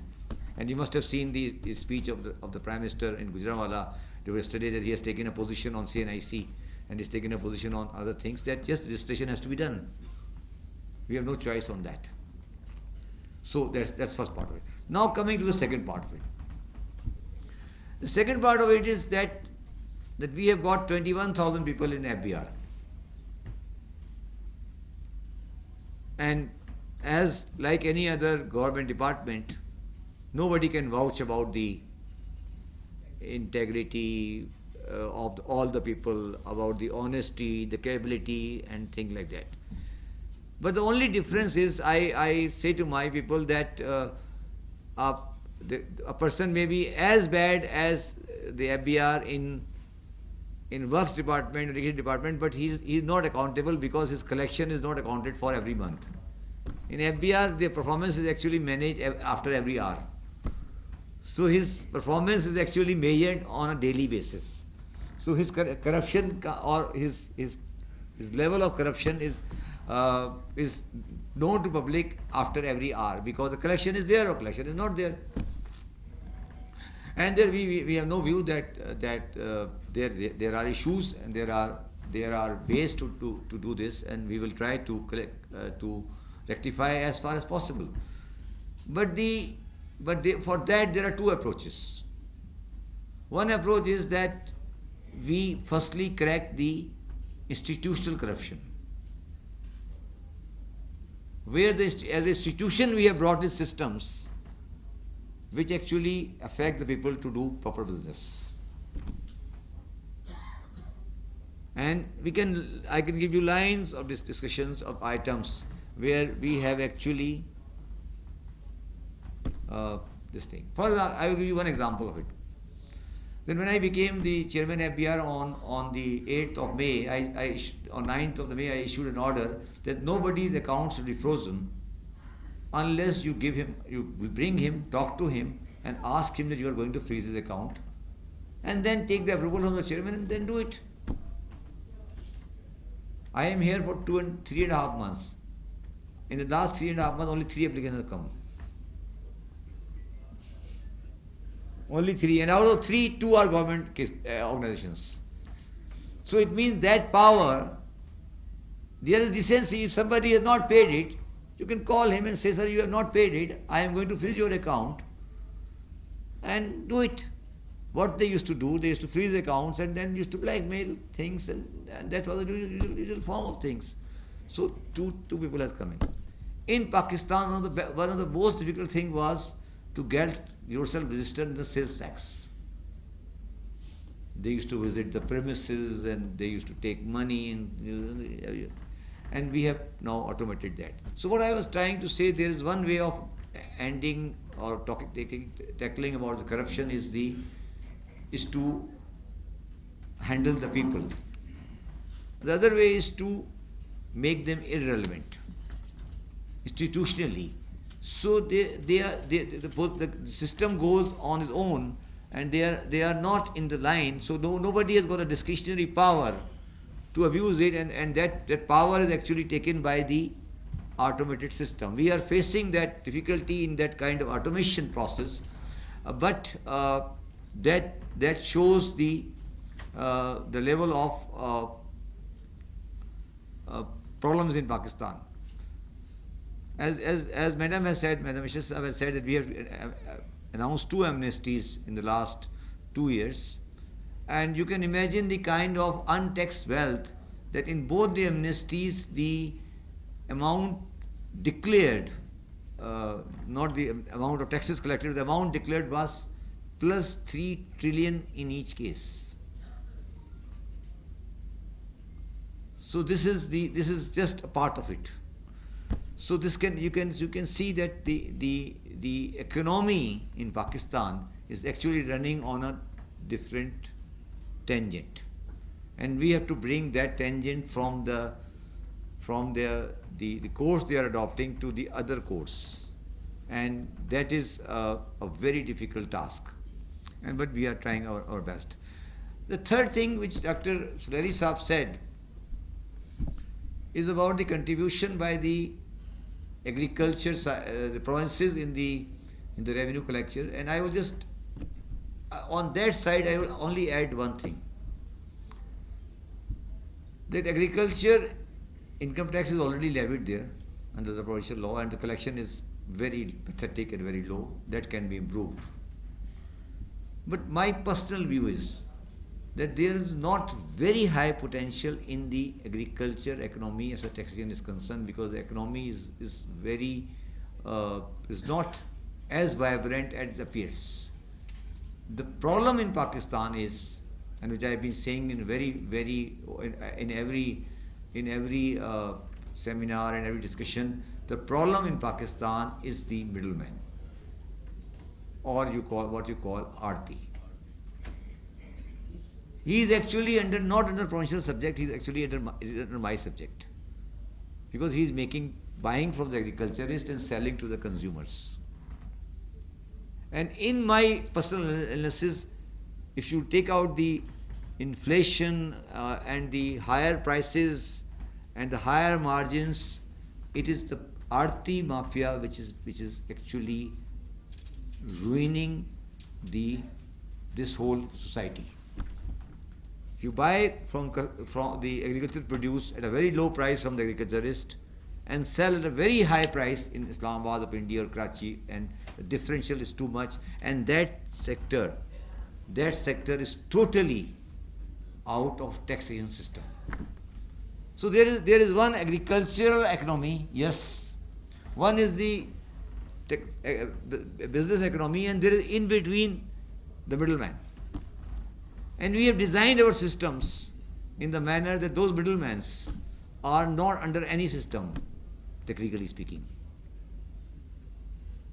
For example, a person who buys in bulk the milk, the person who buys in bulk the vegetables, the person who buys the butchers, they are all earning a lot of money.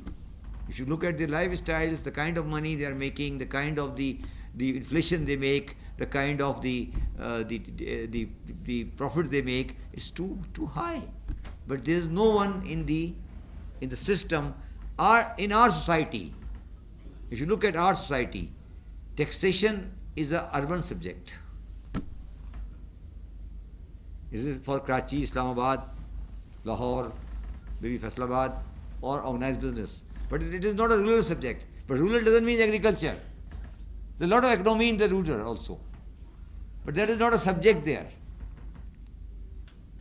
So that is another very important thing which I always say. And the last thing I want to say is that the biggest failure in this whole tax culture is my accounting profession. If you take out the companies, all the companies in Pakistan who are paying taxes, except a few multinationals or banks, a lot of them, the profit is equal to 1.5% because there's a minimum tax. So the profit is equal to minimum tax. So the accountings are not being done in a manner that the taxation can be actually done. And the profits are being transferred to commission agents. The company make loss, commission agent make profits, and commission agent is out of tax net. And then the owners share with the commission agent. This is a very simple business model in Pakistan. That you run a factory of sugar mill, you sell the sugar to commission agent is out of tax net, you make a loss, commission agent make a profit, you share profit with him, and both are happy. It's a very simple business model of Pakistan. So we are heading towards a very difficult exercise. But I am happy again, I reiterate, I am very happy again that the Pakistani masses and the Pakistani public at large, and the intellectuals and the people who understand economics, they have not said anything wrong about our action in the budget. Those traders who are not on the tax net, they agitated. But then we sat down with them, they had no argument actually. They say, CNIC की शर्त हटा दें बस. The only demand, every delegation I met, sir, the CNIC की शर्त हटा दें. बाकी ठीक है. Everything all right. What I am saying, the CNIC की शर्त हटा दें, that is not a subject so easy to be handled. But what I am trying to explain, that the people are afraid that that once they will come into the tax net, we can question their past. But we are saying let's have a good start. We will not be too anxious about the past. Let's go start in a new way.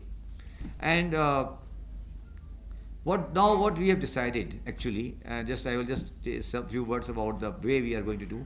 We are going for complete, as far as possible, automation, no personal interaction. I want that you don't see any tax office in Pakistan like any other civilized society. It is all automated. And secondly, we would like that there should not be any sort of presumptive taxation. Third thing is that we are going very seriously against smuggling and the abuse of Afghan transit trade. That is seriously affecting our industry. Thirdly, we have decided to register everyone. And let me explain to you, other than the CNIC, we have another thing incorporated in the law, which is called business registration. We have incorporated under Finance Act that every person, whether the pan wala or chai wala, he has to have a registration. Nobody can do a business unless he has registration. This is already there under the Shop Act and something like that. We have introduced in our law. So we are going under that process, and that is being done. So my personal view is that, and I was explaining to my people today in our internal meeting, that let's forget about the past. Means that when I say let's forget about the past is when I talk to my people about the targets, they say, sir, last time itna kiya tha, is saal itna kar denge. I said that the last time is not a benchmark. But you have to see what is the economic activity going on. And that economic activity will ultimately lead to the increase in the tax base. Otherwise, with 1.9 million people only filers, out of which 6-7 lakh are the salary filers, you cannot have this kind of taxation system in this country, and no country can survive on that system. But I am very happy to announce that yesterday the ISLAMABAD yarn market, which is the biggest yarn market, and the processing and things which were actually resisting against the change in the system we have for the export industry, they have started accepting things, and we are going for the corrections, but it's a very uphill task, and the nation has to understand that once we have tackled the issue of the expansion, then our next step will be to handle this middleman issue. Once we have a middleman issue, then I can really assure you that we can actually curb the inflationary price. And I will give you only one example. You must have seen that atta hartal ho gayi. Flour mill is going on a strike because some tax has been levied on atta, and they increased the prices of atta by 5 crores per kilo. There was no tax on this. There was some issue about the choker, which we have also not levied, and on the premise of choker issue, they increase the price of the atta by 5 rupees because they feel there is a good time to play around in this time. So the question I'm trying to say is that the government is very clear about its objectives. And why the government is clear about the objective is that government has not done something against the people. In that sense, in the environment we were living at, we had these were the best choices we have had in the environment. If we had the margin of lowering or increasing lowering the tax rate, we would have been the happiest person. But we had no choices on that part. But if we go on the right track, and you can see that you will see that the public at large now is understanding, and I expect institutions like SPDI to come up with the underlying theme of what we are doing. If something wrong is with us, we are ready to correct ourselves. We are ready to rectify our positions. But we all know that Pakistan as a country, with our employment level and the kind of youth we have got, we cannot embark upon this premature deindustrialization. आपको मैं एक मिसाल देता हूँ, mobile market की जो हड़ताल है वो इसलिए हो रही थी कि they wanted to legalize the illegally imported mobiles. अब उनसे you want to illegally imported mobiles, you want to legalize it, fair enough. The question is that now, and that is why we are increasing our communication level with the public at large, that you people are our spokesmen, and you can explain what we are doing. If something is wrong with us, we are ready to handle it. Yes, our people may not be as efficient and as competent they are, but our future is that you will be best possible way, that you will not interact with them, and inshallah 2019 returns, we will make the returns forms so simple and the wealth tax form so simple that people will not be questioning about us. And let me end this thing. वो बड़ी मेरे पास आते हैं सारे लोग बात करने के लिए, वो कहते हैं जी टैक्स दे देंगे, वेल्थ स्टेटमेंट निकाल दें, वेल्थ स्टेटमेंट निकाल दें जी, वेल्थ स्टेटमेंट निकाल दें जी, बाकी टैक्स रिटर्न फाइल करा लें हमसे, वेल्थ स्टेटमेंट की शर्त निकाल दें, वेल्थ स्टेटमेंट नहीं होनी चाहिए.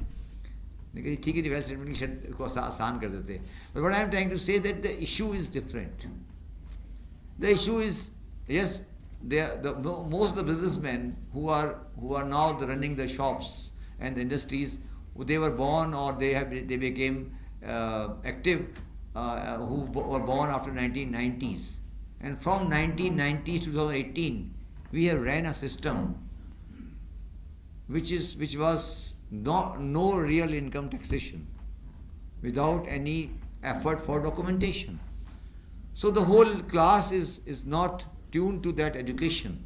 So it will take time for them to reach to that level. But this transition has gone in many places, and inshallah in Pakistan we will achieve what our targets are.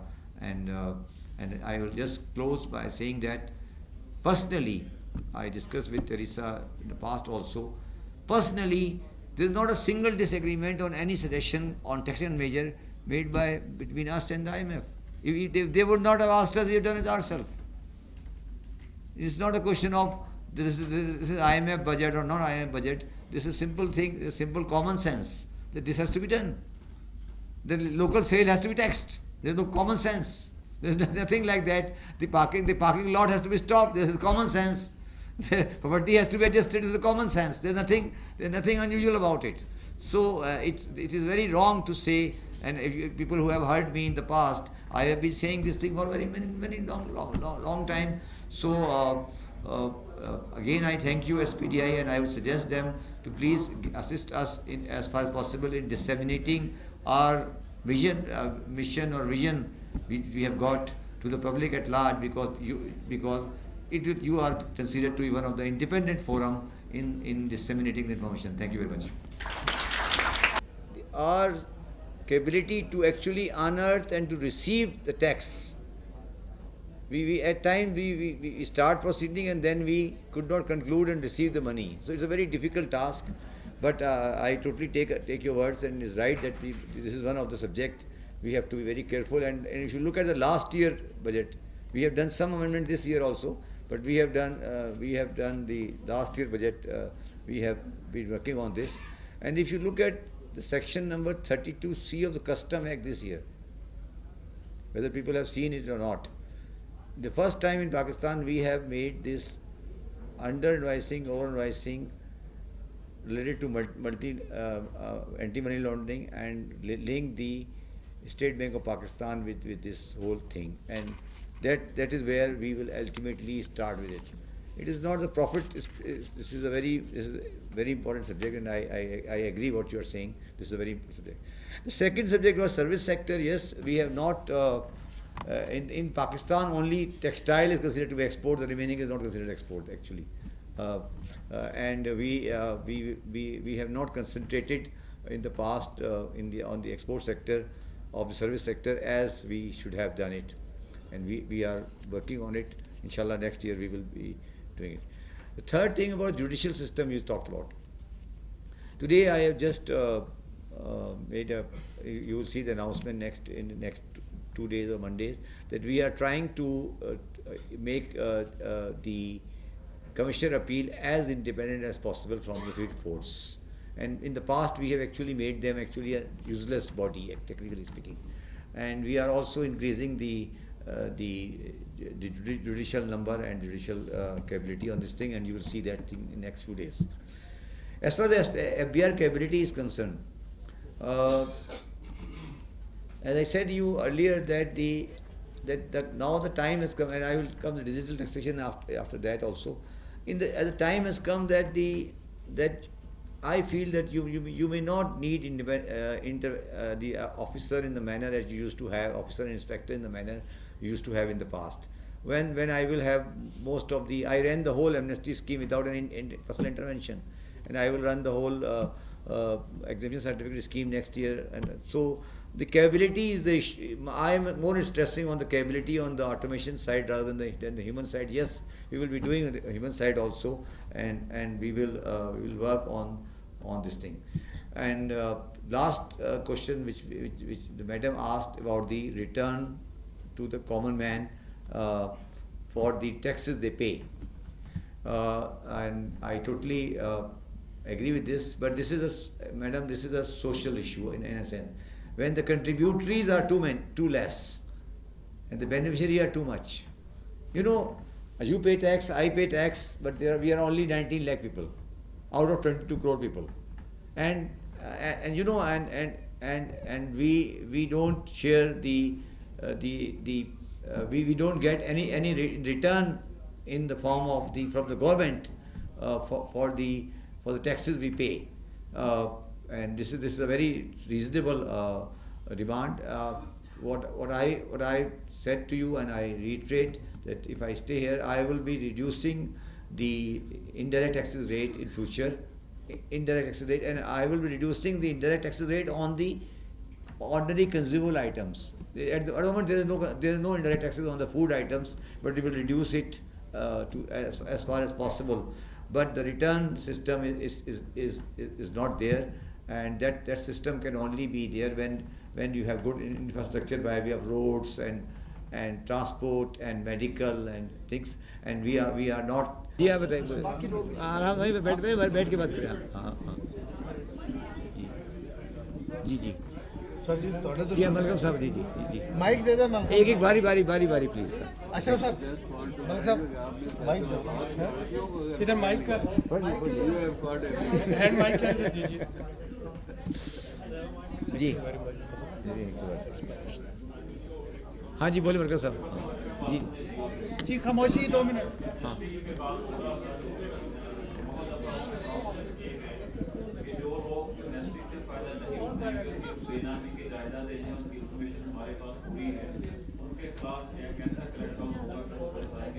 जी جی جی جی جی جی ساتھ ہی یہ کہا گیا تھا جو پاکستان کے highest tax پیڈرز ہیں ان کی اس میں ہمارے پاس نام دس جی ٹیکس سے آ چکی ہے، ان کے نام پبلک کریں گے جی جی جی جی جی جی جی بغیر کسی سوال کے بغیر جی جی بغیر 1.5 سال امنیسٹی کی اسکیم ختم ہونے کے بعد ایسے لگتا ہے کہ این پی ایس ہو ہی گئے. اچھا میں ایکسپلین کر دوں. ایک دعوت تو نہیں ہو سکا کوئی بے نامی کی کاروائی نہیں ہو سکتی کہ جو کوئی بے نامی کی کاروائی ہوئی معذرت سے این پی آر سے انفارمیشن لے ہوئی وہ پولیٹیکلی موٹیویٹڈ تھی. ایک ہی شخص کا نام آیا وہ پولیٹیکل تھا، ایک سیاسی پارٹی سے منسلک تھا، وہ بھی غلط نکلی. اس پراپرٹیز کو پہلے امنیسٹی سے وہ اویل کر چکے تھے. آپ کس طرح انشور کریں گے کہ امنیسٹی کی کاروائی پولیٹیکل مشن سے دیکھیے جو وہ تو خیر جو پولیٹیکل ہے اس پہ تو میں کمنٹ نہیں کر سکتا کہ وہ تو ایک جے آئی ٹی کی رپورٹ کی بیس پہ کیا گیا تھا، وہ تو ان کا رائٹ تھا. دیکھیے میں ابھی دفتر سے آ رہا ہوں. میں آپ کو یاد ہوگا جب یہ بے نامی کے بارے میں میں نے بینکوں کو خط لکھا تھا، آپ کو یاد ہوگا ایک، اس میں نے یہ بھی لکھا تھا کہ بینکوں کو کہ آپ اپنے کسٹمر کو لکھیں کہ جو ان کے پاس بے نامی اکاؤنٹس ہیں اور مینڈیٹ اکاؤنٹس ہیں ان کا 5 لاکھ کی وہ خود ڈیٹیل لے لیں اور لینے کے بعد وہ ہم سے شیئر کریں. ہم ڈائریکٹلی نہیں لکھیں گے، یاد ہوگا آپ کو. تو میں ابھی دفتر سے وہی خط فائنل کر کے اور ابھی آ رہا ہوں اٹھ کے اور وہ میں نے بینکوں سے کہا ہے کہ جی وہ again I don't want to harass the people at large. میں نے بینکوں کو کہا ہے کہ جناب آپ مجھے بتائیں، آپ نے جو ہم نے آپ کو ریکویسٹ کی تھی، یاد ہوگا آپ لوگوں کو جو خط جو نکلا بھی تھا، ہم نے کسی لوگوں کو نہیں لکھنا ہے، ہم اکاؤنٹ ہولڈر کو نہیں لکھیں گے، بینک لکھیں گے اور وہ ہمیں انفارمیشن دیں گے. اور وہ میں ابھی جسٹ ناؤ آپ کے یہاں آنے سے پہلے وہ میں لکھ کے آ رہا ہوں ان شاء اللہ تعالیٰ. وہ آج ابھی مجھے بلکہ ابھی میرے پاس جیب میں پڑا ہوا ہے، بلکہ میں پڑھ دیتا ہوں کیا لکھا ہے میں نے، وہی پڑھ دیتا ہوں میں. اتفاق سے میری جیب میں پڑا ہوا ہے، وہ آ گیا ہے، پڑھ دیتا ہوں میں پڑھ دیتا ہوں آپ کو. واٹس ایپ کی ضرورت نہیں، میں آپ کو جسٹ ریڈ اٹ. میں نے لکھا ہے ہر بینک کے پریزیڈنٹ کو I personally thank you for the cooperation extended in providing the information required during the meeting with the Chief Financial Officer held on May 30th, 2019. During the meeting, it was agreed that all the banks will internally make an exercise after seeking information from their account holder about the mandated or Benami account holder within their system. A draft letter was also agreed upon between the FBR and the bank that was widely circulated by the banks to their account holder. We are confident that the banks undertook requisite steps for gathering such information. FBR under the law is mandated to take action against the Benami accounts under the Benami Transaction Prohibition Order 2017. It is therefore suggested the information so gathered be shared with us, which shall be kept highly confidential for action on our part. FBR has legal obligation under the aforesaid law to identify such assets. We, however, consider that the best approach in this regard is mutual cooperation, voluntary compliance and close coordination between the bank and the FBR. We expect a positive response in this form of relevant information within the fortnight. We look forward to further cooperation for documentation of economy and compliance with the various international requirements such as FATF. Regards. یہ میں ابھی just لکھ کے آیا ہوں اور یہ انشاءاللہ منڈے کو بینکس کو پہنچ جائے گا. تو اچھا سملرلی جو باقی پراپرٹی والا ہے ان کو بھی میں اسی طرح لکھ رہا ہوں کیونکہ دیکھیں ہم یہ کریک ڈاؤن لفظ میں کریک ڈاؤن کا لفظ پسند نہیں کرتا. ایکشن ہمیں کرنا چاہیے. Crackdown is not right word. Action ہم کرنے جا رہے ہیں اور جو ہمارے پاس والنٹری انفارمیشن بھی آ رہی ہے اس کو بھی مطلب کچھ لوگ ہمیں والنٹری بھی دے رہے ہیں. جو والنٹری آئے گی والنٹری کریں گے, جو والنٹری نہیں آئے گی, جو ہم نے میں نے خط لکھا ہے اس کا اگر یہ جواب پازیٹیو نہیں آیا پھر ہم دیکھیں گے کہ مطلب لیگل ریکورس کیا ہے وداؤٹ ڈسٹربنگ دا سسٹم. جی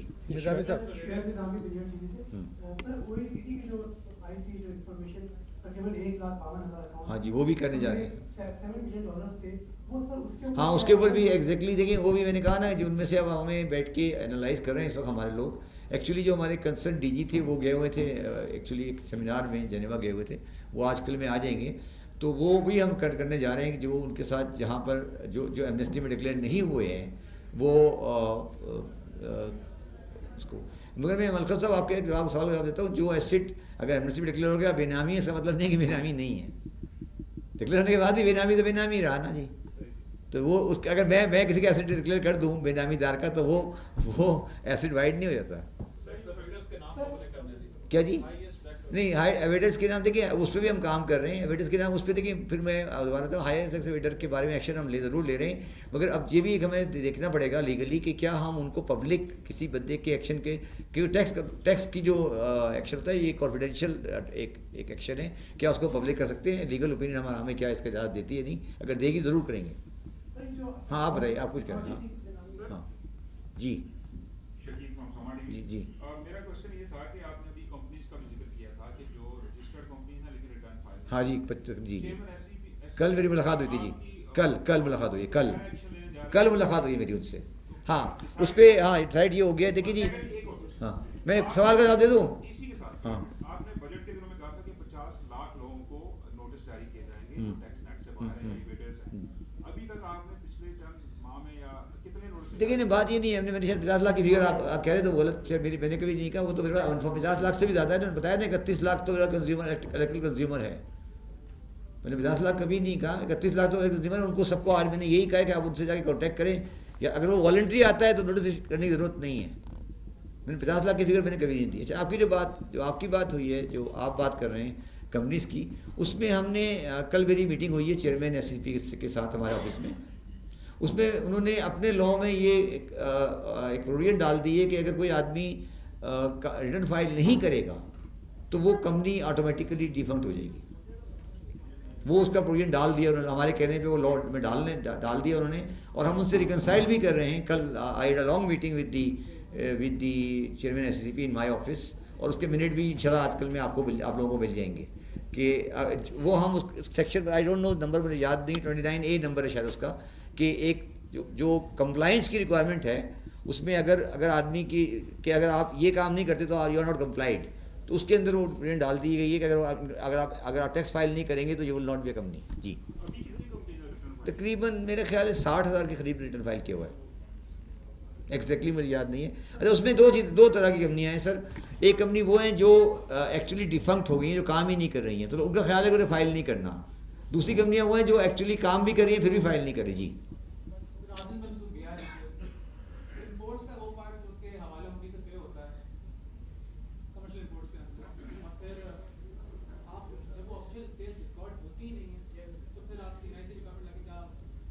سینسی کا تعلق ہے, اس کا سینسی تعلق کیا ہے, اس کا باہر سے سینسی لینا ہے میں نے بھائی.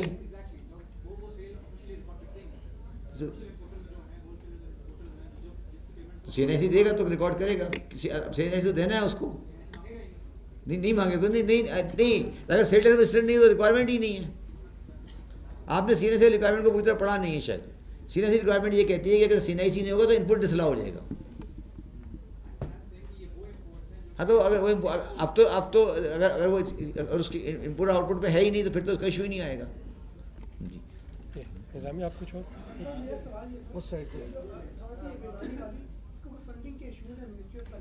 نہیں, کوئی فنڈنگ کا ایشو نہیں ہے. نہیں دیکھیے فنڈنگ کی کوئی ایشو نہیں ہے. یہ بے نامی جو ہے نا, دیکھیے میں نے آپ کو کہا کہ میں نے شاید آپ لوگ جب پہلے بھی میں نے بے نامی کا لا لایا تھا, میں نے بتایا تھا کہ انڈیا نے 1988 میں بے نامی لا لایا تھا, 88 میں, اور 2016 میں انہوں نے اس دوران میں بھی کچھ نہیں وہ کر سکے تھے اس کو. بے نامی کو امپلیمنٹ کرنا اتنا آسان کام نہیں ہوتا, it is a very difficult thing to do. ہم نے اپنے اسٹرکچر کھڑا کر دیا اس کے اندر, اس میں ہم مزید اس کو ایکسپینڈ کر رہے ہیں. اور وہ دیکھیں پاکستان میں کوئی چیز اسکیچ سے بنانا ایک ٹائم لگتا ہے, ہم نے اسکیچ سے بنا دیا ہے, اس کو ہم آگے بھی کھڑا کریں اور ان شاء اللہ وہ اس پہ کام ہوگا. ایسی بات نہیں ہے, اس پہ کام ہو رہا ہے. اور بڑی انٹرسٹنگ بات ہے, میں تقریباً روزانہ 2 3 4 5 میرے پاس ضرور آتے ہیں خط, لوگوں کے خط آتے ہیں کہ جی یہ بے نامی ہے, وہ بے نامی. ضروری نہیں کہ وہ بے نامی ہو, وہ آپس کے جھگڑے بھی نمٹاتے رہتے ہیں نا بیٹھ لوگ, تو وہ بھی آتے رہتے ہیں, بٹ ہمارے پاس ہمیں ملتے رہتے ہیں. جی جی سر میرے پاس یہ ہے کہ ایک تو آپ نے بتایا تھا کہ ٹیکسٹائل سیکٹر کے ساتھ جو زیرو ریٹڈ کا پرابلم تھے اس کو ہم مزید ان کے ساتھ ہو گیا set out, by and large set out ہو گیا. جی ہاں. اور دوسرا ٹریڈرز کے ساتھ جو معاملات ہیں کیا تمام کے ساتھ بھی ہوگے؟ کچھ سیکٹرز یہ کہہ رہے ہیں ٹریڈرز کے کہ ان کی جو مطالبات ہیں وہ سارے وہ نہیں ہوئے ہیں. نہیں کہ مطالبات کی مجھے ایک آدھ مطالبہ مجھے ہی بتا دیں نا ذرا. میرا سوال ہے ایک آدھ مطالبات مجھے ہی بتائیں نا ذرا پلیز. جو مطالبات نہیں دیکھیں, مطالبات تو ہر بندہ کہتا ہے مطالبات میرے یہ ہیں. مطالبات کی طرح ایک آدھ کی مجھے دیکھیں بتا دیں, ایک ہی مطالبہ ہے بس, سیاسی ختم کر دیں. سب کا مطالبہ ایک ہے, ایم رائٹ. وہ مطالبہ ہم نے نہیں ماننا, باقی مطالبہ ہم نے جو کہیں گے ہم مان لیں گے, وہ ہم نے نہیں ماننا. وہ ہم بڑے کلیئرنس کے اوپر. اور اس میں کوئی مجھے ابھی تک سمجھ نہیں آیا اس میں پریشانی کیا ہے. اس میں مجھے ابھی تک آپ لوگ بتائیں کہ اس میں آپ پریشان, تو اچھی بات ہے نا, تو نہیں بائی کرے گا نا, ہمیں کیا تکلیف ہے. ہم کیوں اس کو پروموٹ کر رہے ہیں یار. ہم اس کے حصے دار کیوں بن رہے ہیں؟ اگر وہ نہیں، اگر لینڈ لارڈ نہیں بائی کرے گا تو ہمیں خوشی ہے یا غم ہے؟ ہمیں کیا غم ہے اگر لینڈ لارڈ نہیں بائی کرے گا تو؟ اگر کوئی کرنٹ افسر کی بیگم بائی نہیں کرے گی تو ہمیں کیا تکلیف ہے؟ جی کس کی بھی یقینی ملکم صاحب؟ ہاں جی جی جی جی جی آپ بتائیے بتائیے. آئے دن خبریں آتی ہیں چیئرمین ایم پی ایف جا رہے ہیں، وزیر بن رہے ہیں، نہیں بن رہے. میں اس پہ کوئی کمنٹ نہیں کرتا، لیکن خبریں نکلتی ہیں، ایم پی آر سے نکلتے ہیں کہ بے یقینی کی صورتحال ضرور پیدا ہوتی ہے اور کچھ گورنمنٹ کے ایکشن بھی ایسے ہی رہے ہیں. ایک رات ہم آزاد وزیر بن کے وہ نہیں رہے، تیسری دن پھر خبر آ گئی.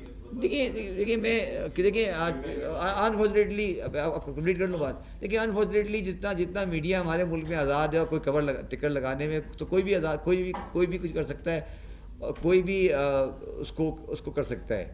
میرا کام ہمیشہ سے جو ہے وہ عمران خان صاحب کے ساتھ مل کے ٹیکس کی بیس کو بڑھانا ہے، اور ہم اپنی کوشش کر رہے ہیں، ابھی دور میں کوشش کر رہے ہیں اور وہ ہم کرتے رہیں گے.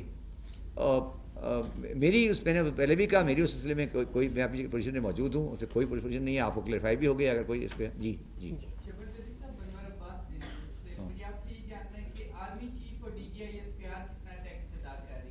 مجھے نہیں پتا ویری فرینکلی. میں کسی لوگ D G I S P R کے ٹیکس کے بارے میں کچھ جانتا یار. اگر ان کی جو ہوگی وہ مجھے وہ بتا، ان سے پوچھتے ہیں. میں اگر اس طرح تو ہر ایک کا ٹیکس مجھے یاد نہیں ہے. میں اگر وہ آپ نہ بتانا چاہیے کسی کو، آپ کانفیڈینشیل انفارمیشن ہے سر.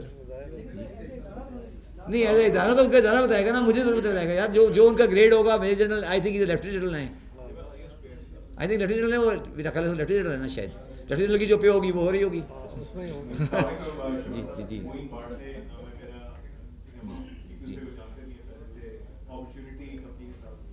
سر یہ بیسکلی جو کسٹمز ڈیوٹیز ہیں انپٹس پہ، اگر ایکسپورٹ بڑھانی ہے اور اگر یہ بیس کرنا ہے تو کون سی بیسکلی جو را مٹیریلس پہ تھوڑی کہیں دیکھیں اگر میں نے پہلے بھی کہا کہ اگر کوئی میجر کسٹم ڈیوٹی کہیں را مٹیریل بڑھ گئی ہے اور اس میں کوئی ایرر ہو گئی ہے، اس کو ہم صحیح کرنے کو تیار ہے. جیسے آپ نے دیکھا ہم نے ابھی ریسنٹلی کل پرسوں گھی پہ ایک چیز ایڈیبل آئل پہ بڑھ گئی تھی، ہم نے کیبنٹ سے صحیح کرا دی اس کو. تو اگر کوئی ایسا آئٹم ہے جو بہت اسینشیل ہے، اگر ہو گیا تو ہمارے سامنے لائیں، ہم بات ضرور کر دیں گے. میرا کوشچن یہ تھا کہ گوئنگ فارورڈ اگر جیسے 3 ایئر کا پروگرام مل جائے کہ کیسے کس طرح سے یہ دیکھیے 3 ایئر کا پروگرام نہیں let me explain to you. جو آپ کے سامنے آیا ہے نا، جو اس وقت جو کچھ بھی آپ کے سامنے آیا ہے، یہ 3 ایئر کا پروگرام نہیں، یہ 5 ایئر کا پروگرام ہے. اب یہ پروگرام تبدیل نہیں ہوگا. جو بھی آپ کے سامنے اس وقت موجود ہے بجٹ کی شکل میں، یہ 5 ایئر پروگرام ہے. میں نے ابھی آپ کی تقریر کو شاید غور سے نہیں سنا. دیکھیے اس ملک میں پریزمپٹیو ٹیکسیشن سسٹم چل رہا تھا 1990 سے، وہ ہم نے ختم کر دیا. اس ملک میں پاورٹی ویلیوشن چل رہی تھی بہت عرصے سے، ہم نے ختم کر دی. بلکہ ہم سے شکایت یہ کی جا رہی ہے کہ ہم نے بہت سارے فرنٹ ایک ساتھ کھولے ہوئے ہیں. ٹھیک ہے، ہم نے CNIC ڈال دیا، ہم نے ایکسپورٹ اورینٹڈ سیکٹر کو بند کر دیا. تو یہ ہمارے لیے کوئی مسئلہ نہیں ہے. یہ تو ایک دن ہونا تھا اور سب کچھ ایک ساتھ ہی ہونا تھا. یہ تو نہیں تھا کہ آج اس کو کریں کل اس کو کریں. کوئی اس میں ایسی کوئی رکاوٹ نہیں ہے. چیزیں ایسے سیٹل ہوں گی. اور ابھی ہمارا جو اگلا ٹارگیٹ ہے، ہمارا اگلا ٹارگیٹ جو ہے وہ ایکسپینشن آف ٹیکس بیس ہے. بازاروں میں جا کے ان کے ساتھ فکس ٹیکس پہ ایگری کرنا ہے. جو چھوٹے دکاندار ہیں ان سے ایگری کرنا ہے، اور دوسری پوائنٹ آف سیل پہ ایگری کرنا ہے. اور تیسری جو ہمارا بنیادی اس وقت ہمارا ہے جو فوکس ہے، وہ اپنے کسٹم سسٹم کو اور اپنے وی باکس سسٹم کو صحیح کرنا ہے. کیونکہ وہ انڈر ڈکلیریشن اور مس ڈکلیریشن کے لیے بہت بڑی جگہ گنجائش بناتا ہے جو اس وقت گڈس ملتی ہیں. تو وہ ہمارا بنیادی ٹارگیٹ ہے. اس پہ ہم کام کریں گے اور اسی سے ہم اپنا. جی جی جی بتائیے. ابھی آپ نے ایک آدھ دن پہلے بھی کہا تھا کہ کچھ پیرالل سسٹم بھی لے کے آ رہے ہیں. ایک ہاں جی ڈاکومنٹ بھی تھا، اس کے اندر بھی مینشن تھا کہ کوئی نیشنل ٹیکس اتھارٹی بھی. نہیں ایسا نہیں اس میں تھوڑا میں کلیئرفائی کر دوں. نہیں ہم نے نہیں میں تھوڑا ایکسپلین کر دوں اس کو، تھوڑا ایکسپلین کر دوں. دیکھیے اگر آپ ہمارا انکم ٹیکس بل پڑھیں نا، اس میں آلریڈی لکھا ہوا ہے کہ ایک جو ٹیکس کمپلائنٹ ہوگا نا جی، اس کے لیے ہم ایک آٹومیٹڈ پیرل ونگ اور سیپریٹ سسٹم بنانے کا ہم نے آلریڈی پروویژن فائنانس ایکٹ میں لیا ہوا ہے کہ جو نئے ٹیکس پیئر آئیں گے اور وہ ٹیکس اگر رسک بیسڈ ہوں گے تو ہو سکتا ہے کہ ان کو کبھی ہم کسی سسٹم میں ڈالیں ہی نہیں، ان کو ایک نئے سسٹم میں ڈال دیں. آلریڈی آرڈیننس میں ہم نے اس کی پروویژن ڈالی ہوئی ہے شاید کا نمبر 227 ہے یا 272 ایسا کوئی نمبر ہے, پروویژن سیکشن نمبر 232 یا 272 ہے, جو ہم نے ڈال دیا لاء کے اندر کہ اگر ہمیں ایک ایسا ونگ بنانا پڑا جو کہ آٹومیٹک سسٹم ہے جس کا کوئی تعلق جو نیشنل بیسڈ ہوگا, تو وہ ہم ضرور بنائیں گے, مگر اس کا ایف بی آر کے دائرہ کار کے اندر ہی ہوگا وہ. مگر اگر کوئی ایسی پوزیشن آئی اور ہمیں یہ دیکھا ہم نے کہ ایف بی آر کے دائرہ کار میں رہتے ہوئے نہیں کام ہو سک رہا ہے, تو پھر ہم اس کو کسی الگ کے لیے غور کر سکتے ہیں اس کے لیے. مگر آج قانون سازی جو ہے وہ ایف بی آر کے دائرہ کار کے اندر ہے. بیک وینچر کو بھی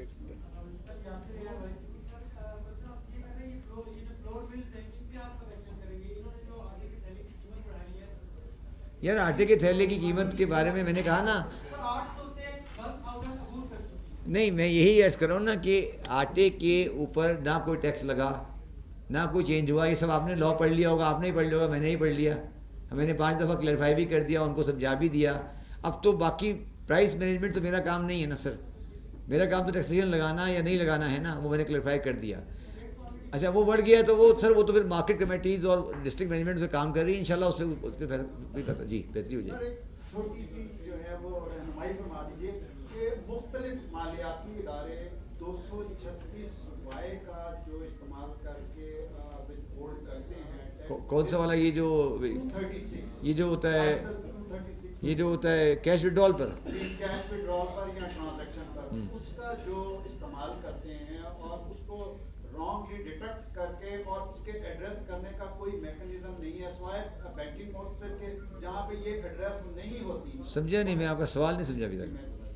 مختلف مالیاتی ادارے 236 کیا کرتے ہیں وہ؟ ٹیکس ہولڈ کرتے ہیں, ڈیڈکٹ کر لیتے ہیں. تو جب وڈرال بھی کرتے ہیں نا, وڈرال کرتے ہو جبھی کرتے ہیں نا, وڈرال کرتے ہیں آن لائن کے نام پہ, اور جو کہ بہت سی جگہوں پہ رانگ بھی ہوتی ہے. نہیں تو میرا مقصد ہے وہ آپ نے وڈرا کی ہوگی جبھی کاٹیں گے نا.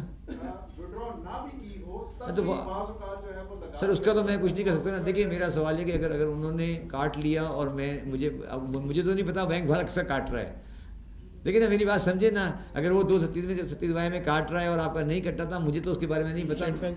اسٹیٹ بینک آف پاکستان اس کا آنسر دے گا, مگر وہ اس کو میں ایک اور طریقے سے ہینڈل کرنے جا رہا ہوں. وہ آپ کی بات درست, اس پہ یس اس پہ مس یوز ہو رہا ہے. ٹھیک جی, thank you. Any other question? چلیں جی لاسٹ کوسچن. اچھا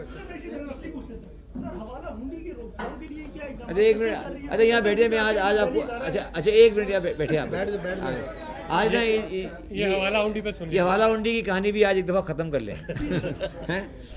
نہیں ایک منٹ اس کو آج ہمیشہ کے لیے ختم کر دیتے ہیں اس کہانی کو. پلیز. دیکھیں جی پہلی بات نہیں سمجھا دیتا ہوں کہ نہیں میں ختم کی بات نہیں ہے. دیکھیے پہلی بات تو یہ کہ ہنڈی کوئی چیز نہیں ہوتی, حوالہ ہوتا ہے. حوالے کا مطلب یہ ہوتا ہے کہ اس سے میں نے 2 کتابیں لکھی ہیں, آپ چاہیں تو پڑھ لیجیے کبھی. ایک کا نام ہے رچ پیپل پور کنٹری اور ایک کا نام ہے Panama leak a blessing in disguise. یہ حوالہ جو ہوتا ہے وہ یہ ہوتا ہے کہ آپ نے پیسے دے دیے باہر اور میں نے یہاں دے دیے, اس میں فزیکل موومنٹ آف گڈس ہوتی ہی نہیں ہے. ٹھیک ہے, تو یہ بھی ایک بہت بڑا سوال ہے کہ کیا حوالہ اللیگل ہے. لیکن نا سوال یہ ہے کہ میں نے آپ کا ایک بھائی رہتا ہے جرمنی میں, آپ نے اسے کہا یار میری اس دوست کو آپ $10,000 دے دیں, اور وہ بھائی وہ جو دوست ہے وہ کہتا ہے یار میری والدہ کو آپ $10,000 دے دیں, کوئی موومنٹ $10,000 کے ایکویلنٹ پاکستانی دے دیں. یہ ہوتا ہے حوالہ. ٹھیک ہے, اس میں کوئی موومنٹ آف فنڈ نہیں ہوتی. ٹھیک ہے, اب میرا ایک سوال پہلا ہمیشہ میرا سوال ہوتا ہے لوگوں سے کہ اس میں کون سی لیگلٹی ہے. ہم میں سے بہت سے لوگ صبح شام حوالہ کر رہے ہوتے ہیں بات ان دیٹ سینس کہ یار اس کو تم $2 دے دینا, میں یہاں تمہیں دے دوں گا. تو پہلے یہ فیصلہ کریں کہ حوالہ ہوتا کیا ہے. ٹھیک ہے, پہلی بات. ہنڈی چھوڑ دیں, ہنڈی ایک الگ چیز ہے, ہنڈی کوئی چیز نہیں ہوتی, ایک لوگوں کا غلط لوگوں کا غلط استعمال ہے. اچھا اب جو پاکستان ہے اس میں حوالہ ہنڈی کیوں ہوتا ہے؟ پاکستان کا $18 بلین پاکستان کا باہر سے کلیکٹ ہوتا ہے. ٹھیک ہے, اس کو 1, 2, 10, 5 پیسے کا بھی اگر مارجن ملتا ہے تو وہ مجھے کسی بینک کو دینے کے بجائے وہ کسی کو دے دیتا ہے بازار میں کہ یار یہ آپ دے دیں مجھے اور میری والدہ کو یہ پیسے وہاں دے دیں, اور وہ ایک میکینزم چلتا رہتا ہے. جو بھی کنٹری اتنی بڑی مین پاور ایکسپورٹ کرتا ہے وہاں ہمیشہ حوالہ ہو رہا ہوتا ہے.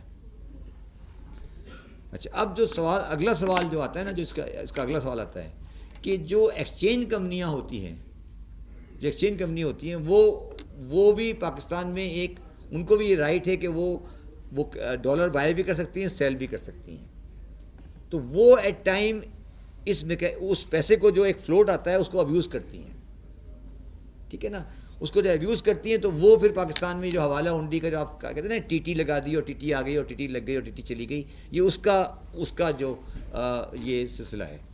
اچھا اس سلسلے میں نا میں نے اس دن بھی پہلے بھی شاید اپنی کتاب میں بھی لکھا ہے, اس سلسلے میں انڈیا نے ایک قانون سازی کی ہے اپنے فارن ایکسچینج لاء میں. اور انہوں نے یہ کہا ہے, انڈیا نے یہ کہا ہے کہ اگر کوئی پراپرٹی میں نے بنائی انڈیا میں اور اس کا سورس حوالے سے آیا ہے تو مجھے وہ ایکسپلین کرنا پڑے گا. انہوں نے حوالے کو ایک کرمنل آفینس بنا دیا ہے. آپ سمجھیں گے میری بات کو دوبارہ سمجھاؤں میں نے ایک کوٹھی بنائی اسلام آباد میں اور وہ پیسے جو آئے میرے پاس وہ مجھے دیے عبدالقدوس نے. عبدالقدوس کو انگلینڈ میں میرے بھائی نے دیے تھے. تو میں عبدالقدوس سے پوچھ سکتا ہوں کہ بھائی یہ جو آپ نے کوٹھی بنائی ہے یہ فائنینشیل لاء میں یہ کرمنل آفینس ہے یا نہیں ہے. تو انڈیا نے اس کو حوالے والے منی کو کرمنل آفینس بنا دیا ہے. پاکستان میں نہیں ہے اس وقت, نہیں ہے. تو اس لیے پاکستان میں ٹیکنیکلی اسپیکنگ ایک بڑا سوال ہے کیا حوالہ کس سینس میں انلیگل ہے. حوالہ ہنڈی کے لیے بزنس نہیں کر رہے, حوالہ ہنڈی کے لیے ویلیو ٹرانسفر کر رہے ہیں. نہیں حوالے کے تھرو پیسہ ٹرانسفر کر رہے ہیں نا. ہاں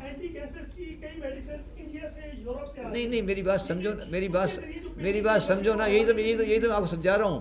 پیمنٹ آپ نے انڈیا سے بائی کر لی اور پیمنٹ آپ نے حوالے سے دبئی میں کر دی, اور مگر دبئی والے کو جو پیمنٹ کی ہے, سن لو نا بات, سنو نا, اس دبئی والے کی پیمنٹ یہاں پاکستان نے بھی کی ہوگی نا کسی نے, پاکستان نے, تو وہ ہے حوالہ. دیکھیں نا آپ نے انڈین بائی کی, دبئی سے بائی کی, اسے دبئی سے پیمنٹ کر دی اس کی ڈالر میں. ٹھیک ہے, اتنے اماؤنٹ کا کسی بندے نے آپ کو روپے یہاں ارینج کر دیے, وہ حوالہ ہو گیا. اب مجھے بتائیں کہ اگر میں کون سا سائنس لگاؤں جو اس کو بند کروں, مجھے وہ سائنس بتائیں نا, سمجھے نا, یہ سائنس بتائیں جس سائنس سے میں اس ٹرانزیکشن کو بند کر سکوں. اس سائنس کا ایک ہی طریقہ ہے کہ میں انڈر انوائسنگ کو بند کروں. ٹھیک ہے نا, اس سائنس کا ایک ہی طریقہ ہے کہ میں انڈر انوائسنگ کو بند کروں. اگر آپ دیکھیں ہم نے فائنانس بل میں ایک چیز ڈالی ہے جو لوگوں کو بڑی تکلیف ہے, جس کی بڑی تکلیف ہے لوگوں کو, ہم نے امپورٹڈ گڈس کو لگا دیا ہے کہ ریٹیل پرائس چھپے گی, امپورٹڈ گڈ پہ ریٹیل پرائس چھپے گی. یہ انڈر انوائسنگ کے لیے بہت بڑی عذاب ہے, کیونکہ اس کو چھاپنا پڑے گا اس نے کتنے کی امپورٹ کی ہے. تو یہ میجرز چیک کریں گے. حوالے کو میں اس طرح نہیں پکڑ سکتا کہ میں بندے کو پکڑنا گھومنا شروع کر دوں گا, یہ والا بندہ حوالے سے لایا ہے یہ, اور اس کی وجہ یہ بھی ہے نا کہ سر میرا $20 بلین, چھوٹا اماؤنٹ نہیں ہے, $20 بلین یا $18 بلین کا فلوٹ اویلیبل ہے ان دی ورلڈ مارکیٹ, جس نے یہاں آنا ہے. اب وہ یہاں سے آنے کے بعد یوں بھی ہو جاتا ہے, یوں بھی